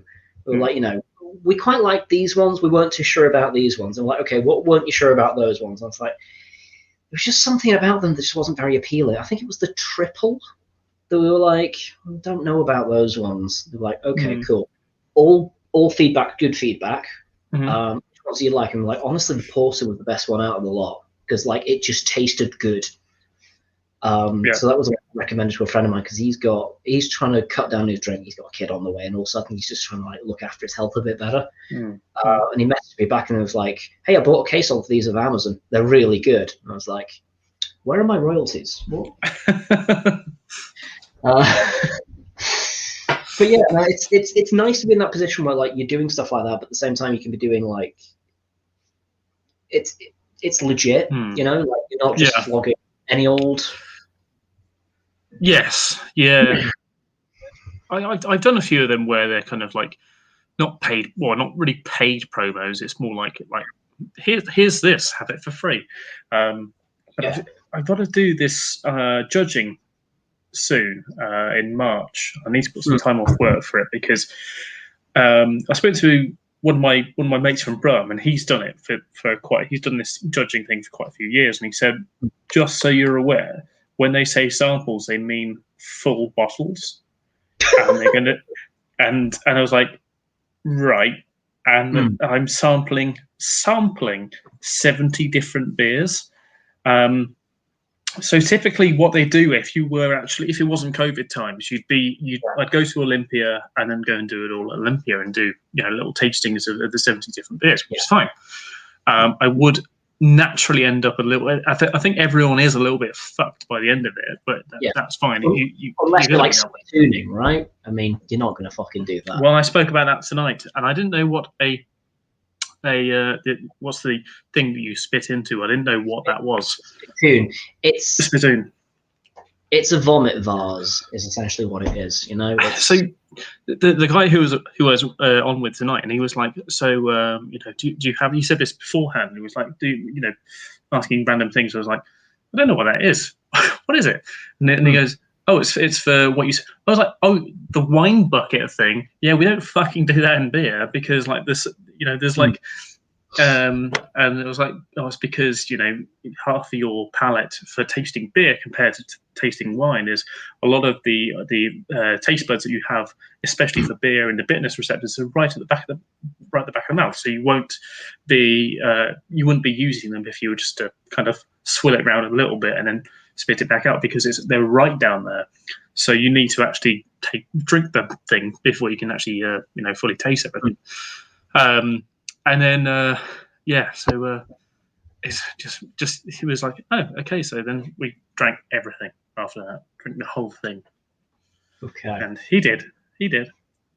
I mean, it's the same as like the one time I've been to a wine show. It was done by Inverarity Morton. Again, it was back when I worked with Green King, and they were like, hey, won't you and the other assistant manager, because there needs to be two of us for some reason. It's probably just as well there were two, to be fair, because man, that was a monster to help run.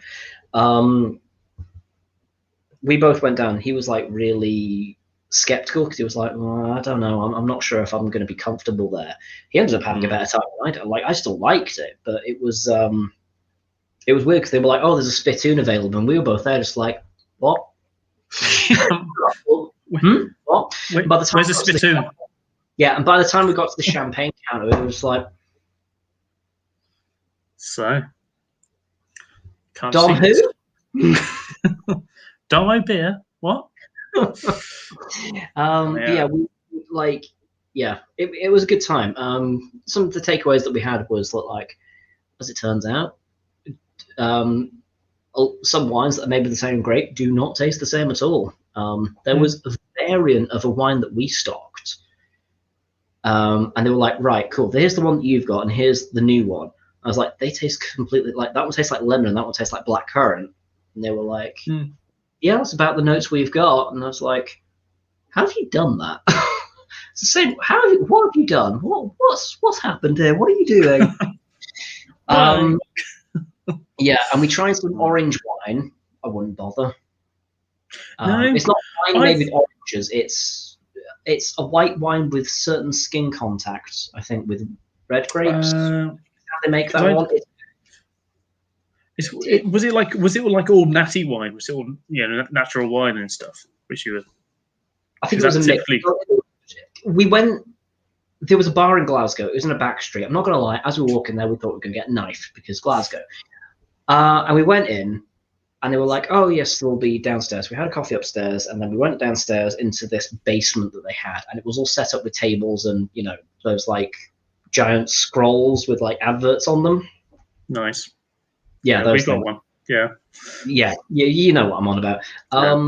And you went to each table, and you got like a big checklist, and we try certain bits and pieces, and like, right, what do we want to try? We could have tried everything, and there was food and everything. But by the time we got to like our 7th table, and we hadn't used the spittoon, we were just like, could we make it to the train station if we tried? We just about got back on the train. It was a good day. Yeah, it was quality time spent with the other guy. But yeah, I should quickly point out as well, in case he watches these, there was no romantic shit going on. He's very much into the minge, but yeah, it was a nice day. And we got to try like lots of different things. So the spittoon, if you can use it, is probably a good idea, because having been there, being amateur, it's like I can take it, and then getting to like the 3rd table and being like, I can't see. Do I need to? Yeah. What's this? Yeah, it was like, Oh, that's full. It's like sniffing along the floor to the Cremont table like a fucking bull or something. Yeah. And everyone else, like, their pearls is like, ugh. That's 100% why I'm so glad that. Well, one of my mates said, he goes, "Oh, why don't you come into my garden?" Because he said what happens typically is there are like quite a few different boxes of beer that they'll send you out. So he said, someone might get like a European box because it's London London Beer Festival. It's like a big worldwide event. It's not necessarily that UK breweries go to it or enter for it, because I hadn't heard of it, to be honest, until they messaged me, and I was like, oh yeah, cool, yeah, fine, cool. And so you get loads of you can either get loads of Polish ones, loads of Eastern European, across Czech and further east as well, or you can get Asian beers and things like that, or you can get American beers. And I'm like, I want American beers and I want Asian beers. That's all I want. But Roberto was saying that it could vary. That I might get one box, he get one box. Now, if we get 2 different boxes, I'm going to book the week off and then drive up and then just go and drink them in his garden with him, and we can both we can just tick them, because it's going to be like 70 different beers. I know Roberto, he can drink. He's a good drinking guy to know. He'll drink most of it. Built like a tank. Yeah. Oh, he's built like a fucking 2 Brick tanks. shit. More 3 brick shit house is all of them. A brick shit man. A brick shit, yeah. A brick shit village. A brick shit city is Roberto. He can drink. He's the drinking partner you need. The point is, he's a seasoned pro. He is a seasoned. I mean, he is an untapped moderator. It's his oh my word. As well. Okay. Yeah, so he's a good lad. So he said, "Oh, when you come up," and I was like, "I definitely will do." To be honest, even my parents said, you can just use our garden to meet up in, because you can just sit outside underneath the heaters and then just constantly drink, and have like a trellis table of beer in front of you ready, and it'll be naturally chilled. In March, maybe not so much, but there's a fridge down the end which we could have. But it's amazing. I even get paid for this as well. I get paid to do the judging, which I was amazed by, and actually a fairly decent amount of money as well. And I was like, okay. So they asked the other day. They put an email out and they asked for payment details and stuff like that, and tested everything, and it works fine. And it was like, I get paid a 3-figure sum for taking one day off work and drinking beer. Isn't that what everyone wants in life? Yeah. That's amazing. Yeah. Oh. But so hopefully I'll be doing that a few more years as well. Okay. Well, I mean, it's a toe in the right direction, isn't it? But I mean, yeah. Like, when I've been talking to like a lot of people that have been like doing what we do, like online stuff, but also like work in the industry or work peripherally with the industry. There's been a lot of like, oh, good Lord. Hello. Goodness me, we've got actual celebrity status in the audience tonight. Hello. We've not been talking about whiskey. just a quick preface, just in case you accidentally want to like scuttle off or anything. I won't blame you. It's fine. But yeah. Sorry, to get back to the point I was saying a second ago. Like, there's been a lot of people that do what we do that have been saying that today, this, I should really say last year now. I'll get my tenses right eventually. Has been a good year for just kind of like helping pursue what like we wanted to do in terms of like doing stuff online, doing tastings, interacting with people. I mean, speaking personally, like it's been a good year for that. There's been things about the year that have obviously sucked. I'm not sure that I need to give much lip service. You may have been paying attention to them. I think there's been a newspaper article about them somewhere. But yeah, in terms of like, helping pursue, because I mean, I've had a lot of time on my hands. You've maybe had less because obviously you've still been working through all of it. Actually, haven't you? You've not been furloughed at any point. I was furloughed for 3 days, and then they said, "Well, we need you back." Okay, cool. I'll come back. I mean, yeah. I mean, in the last, once it gets to April, it'll have been a year since I first got furloughed. So I will have done a grand total of about 8 weeks' work in a year, if it gets that far. And I don't want to sound like I'm bragging. I'm not going to lie, I'm jealous. I am quite jealous of everyone who's had furlough. But at the same time, there are benefits. But no, I'll let you on. Go on. Well, I mean, working in hospitality and like in previous jobs, having been overworked, like quite overworked. There's been loads of people that have been like, oh, it's really bad, it's really boring, and I'm just kind of like, I am getting paid to do fucking nothing, and that is never going to happen again in my life. I am going to make the most of this, and the way I'm going to make the most of it is to do fucking nothing, because it's never going to happen again. And that's how I've gotten through this lockdown, by the best of what I would say is not a particularly bad situation. And I might get stick for that, because obviously it's a bad situation. People are dying. It's not a situation. There's no saying that I won't pick it up tomorrow and it will go south very quickly.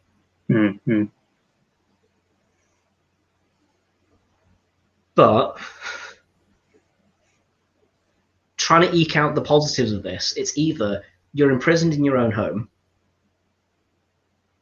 or you have a lot of personal time in your hands and you make the most or the little of that you want to, and that's your choice. I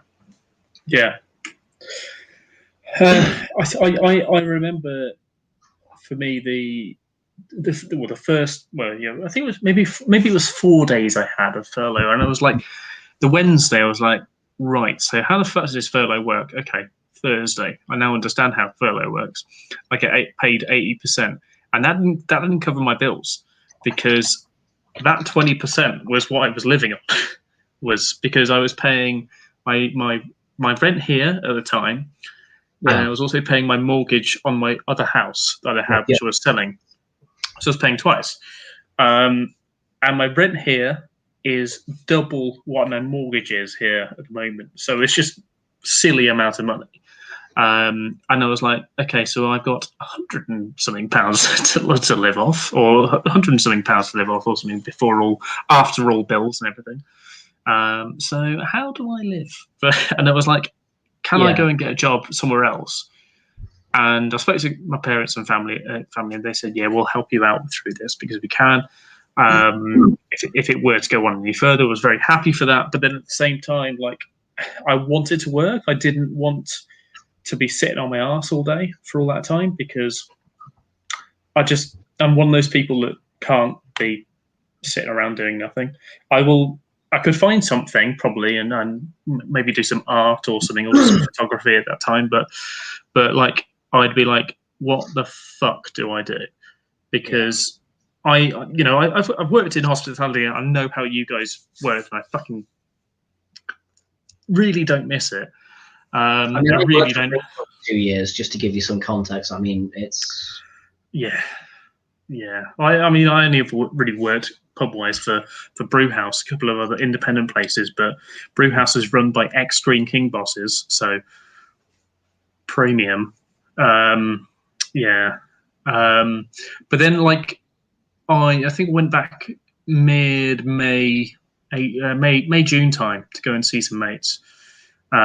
In the days where you could sit in people's gardens and stuff and have a few beers because it was nice and sunny. Hello, Iceland.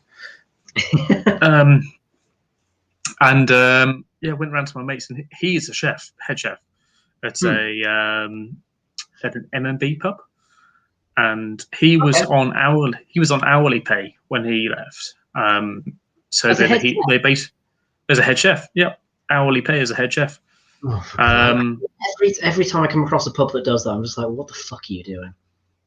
But he was like, because they took an average of his hours before lockdown, and because he was doing 70-hour weeks or something, or 70 more than that, he was making a fuck ton of money as a result of that. And then they were like, okay, yeah, cool, we'll take an average of that and then deduct 20%. That's what he's getting paid. And he was still raking in loads and loads of money all the way through, and then he got screwed on tax. Yeah. Do you know what? Fair. If he's putting in that many hours, do it. That's fair enough. I mean, I had the opposite problem when I was on salary Green King, and I was doing like 65 hours, and it was getting to the point where, like, I was getting to the end of my shift, and I was going downstairs and ditching out the fire escape, and that was like when I was like, "You need to find a new job. This is not good behavior, and you know it." Because it was one of those sites where it's like, it's really prestigious, and it's it's in the guidebooks, and it's like, you can visit as a drinker. You've done your time. It's wearing you out. Get out. And it's sad when you have to do that, because I would have liked to have stayed there, but at the same time, it was just like, it's not worth it. But hey, we've all moved on from there. Now I'm getting my time back in spades. So, and to be fair, the company that I work for now, genuinely, is actually really good. I would have no reason or cause to say that if it weren't true. Finn is here for the beers. All right, let's see what we can do for you. 5 months furlough was over far too quickly. I feel you. When I was talking about the pubs being back in like a couple of months, I'm like, I'm ready. At the same time, I kind of like having nothing to do. I'm a lazy fuck. I will own it. At this point, I'm like, yeah, I'm fine with this situation. I'll go back to work if I need to, but yeah, I'm fine with this as well. It's probably not the productive kind of like go-getter attitude, but I'm being honest. I'm not lying. And James says, evening to Vin. Hope all is well. Right, I'm going to have to pop off because I've got one of my mates is messaging me, calling me regularly. So I'm going to have to bump off. Thanks for having me on, John. Thank you for coming along. It's been nice having you along. I will talk a little bit more about trans, and then I will wrap up because I'm getting towards the 4-hour mark. I think was a good time. Okie dokie. Okie dokie. But, thank you for jumping on. Yeah, thank you, and I'll see you in a minute. Bye-bye. Good night. And then there was but one. Yeah, so I've covered a fair few trads tonight. As with a lot of these live streams, as they happen, we kind of got a little bit off topic. It always happens when you kind of like open up live streams and you don't have like a controlled structure like some people do. I certainly don't.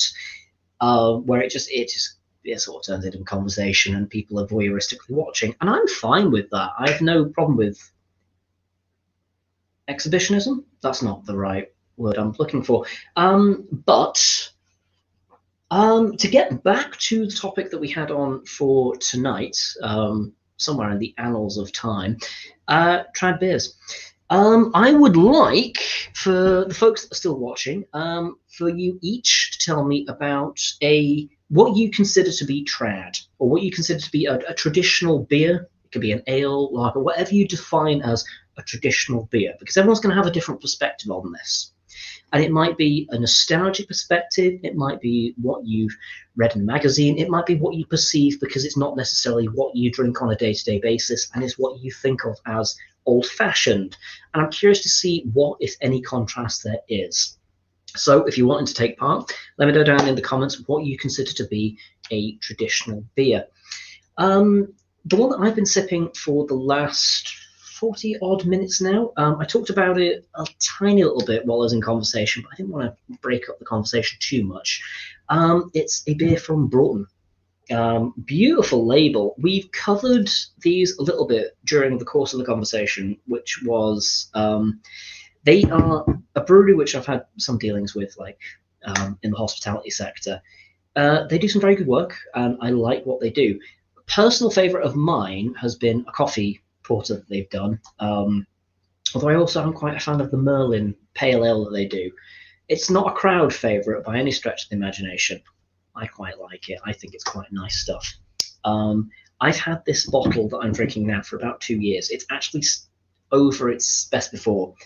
The reason I've hung on to it for so long was I want to use it as a prop for a video about the shilling system in Scottish beer. And then I never quite did it, and it's taken a bit too long, and I thought, you know what, if I don't have it tonight, there's not going to be like a good time for me to cover it. So Wee Jock, they launched this about 2 years ago. It's a lighter version of their Old Jock, which is their Scotch ale. I believe it's still called Old Jock. I think the Jock range is one of their 2 branded ranges. I think they have like ones that are the Jock range, and then they have ones which are the Hoppopotamus range, and then they have like dark, light, citrus, and whatever else within that branding. And it's a bit muddled, if I'm honest. It's lost a degree of its individuality. I get what they're doing in terms of a branding thing. I'm not convinced that people are going to respond positively to it, but I also don't work with them. I also haven't seen like, how their sales are doing. It might be amazing. It might be doing really well. As a personal response, I don't like the whole kind of like grouping things together sort of a way of branding. I prefer the individualistic way that a lot of breweries do, but that's just me. We've had a couple of comments come in. So Vin, I like a beer, but I'm super basic. I like an IPA and such like. IPAs are good. There's a lot of variance within what classes as an IPA, though. Like there are some which are hoppy but still quite barley forward. There's some real hop bombs out there, like the stuff that Punk IPA started, and then later on has been developed by other breweries along like craft lines. But yeah, I dig an IPA as well. I like both kinds. And there is a distinction between kind of like, the sort of thing that you'd find in maybe like a traditionally cask or ale orientated brewery, and the more kind of like crafty 440ml cans. There is a distinct difference. And do you know what? To taste them side by side, you probably say these are 2 completely different styles of beer, but they do come in the same umbrella category. And it does make me wonder if, like, further down the line, there's going to be that division, because they are quite separate in a weird way. I get kind of like the roots of the style and how they started out, but what they're developing into now, they're very different. The two different kinds of ways of approaching that style, for want of a better way of putting it. But I personally like both. But I'm a peacekeeper like that, I suppose. We've got from T-Belly. Being from the Midlands, it's going to be mild. I've not seen a mild in a good long while. They're a very seldom seen style now. Hugely underrated style and the original session ale. Quite agree. My first and to date, I think last occurrence with a true mild, it was the Robinson's Hatter, long since retired. Robinson's, when they well, like the current generation took over at that brewery, and I know Robinson's not the best brewery in the world, but it's one of the first ones I worked for. I didn't work in the brewery, I worked for one of their managed houses. I should quickly point that out. They had Unicorn, which was their bitter, which you can still get, although then now they call it a golden ale because that's more modern. Hatters, which was their mild, which was in like the blue badge, and they had Old Stockport, which is another bitter, and they had Old Tom, which you can still get, which is the original craft beer strong ale, 8.5%. They got rid of the chocolate Old Tom, which I'm still not a fan of. I really liked that. That was lovely. I don't know if it's because they stopped just doing it or because Simon Dunn collapsed, which is where they sourced their chocolate from.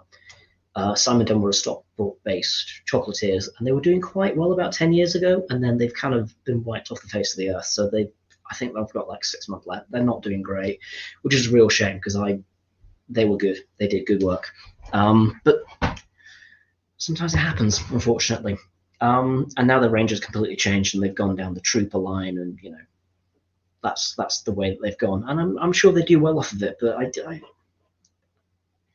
I feel like I'm a bit of an old git now, being like, oh, I miss how it used to be, but I do. But that's as much nostalgia. It's not that it was better; it's just nostalgia. And it's important to differentiate, isn't it? Sometimes. A few more comments coming in, actually, hard and fast. T-Belly, Midlands represent. I'm a Northwest boy, unfortunately, so I can't be in that group, unfortunately. But it's nice that you've met another one in the wild. So, moving swiftly on. James, I've always had an ale palate. It goes back to the influence of the pub life back in the day. Bass count as a trad.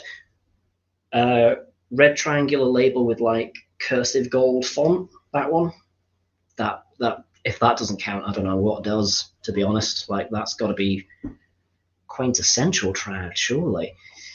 And more from Bogdan. When I think of all traditional beer, I just think of the Belgian styles: double, triple, quad, Patel beers. So this is what we were talking about earlier, coming back into kind of like perceptions of what is traditional, and that's going to change depending on where you are, what your experience is, and what you've been exposed to. So yeah, does this count as educational? This doesn't count as educational, but it's interesting nonetheless to kind of see how differences come across. Right. We have hit the 4-hour mark, and I think, unless anyone else has anything to say in the comments, in which case, if you do, speak now or forever hold your peace. Oh, thank you very much. Oh, wow. Thank you very much, Vin. That's very generous of you. Also, that proves that does work in the thing that I'm using. Well, I tell you what, let's bring it up, actually. I forget I have this power. Well past my bedtime, so time to head. Keep fighting the good fight. Thank you very much, Vin. And thank you for coming along. And also, thank you for throwing money at me. I feel like a cheap hooker, but it's fine. I'm kind of okay with it, to be honest. In fact, I kind of like it. Thank you very much, Vin. And same to you as well. Sleep well and keep fighting the fight for whiskey, because I don't know if I help, really. Yeah, if anyone else has anything else to say about trads, feel free. Otherwise, I'm going to wrap this up and call it a night, because I've been talking for 4 hours about beer. I'm not going to lie, it's been pretty great. I've enjoyed myself, and I hope everyone else has as well. I'm going to give it another. I think everyone's spent, aren't they? Right. So I'm going to say thank you very much, everyone, for joining in. Thank you, everyone, thank you to everyone who's contributed money to this as well, which is weird to me. But nevertheless, thank you very much. This has been fun. I'm enjoying doing live stream so far, and I hope you guys are as well. That's what 4 hours burn time looks like on candles, by the way. If you want to watch this on fast forward, you get to see these just kind of like slowly melt down. So, I mean, if you're into like candle death, is that a thing? That's not a thing. How strong is this? 4.6%. Yep. Right. Let's wrap this up before I start talking any more nonsense. Thank you very much for joining me, everybody. I will be doing another live stream at some point. Probably, maybe.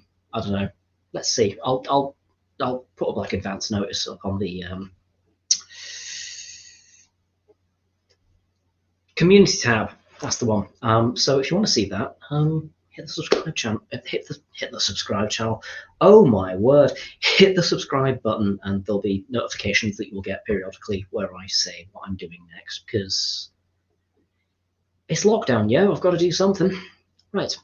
Thank you very much for joining me, guys, and I will see you guys all next time.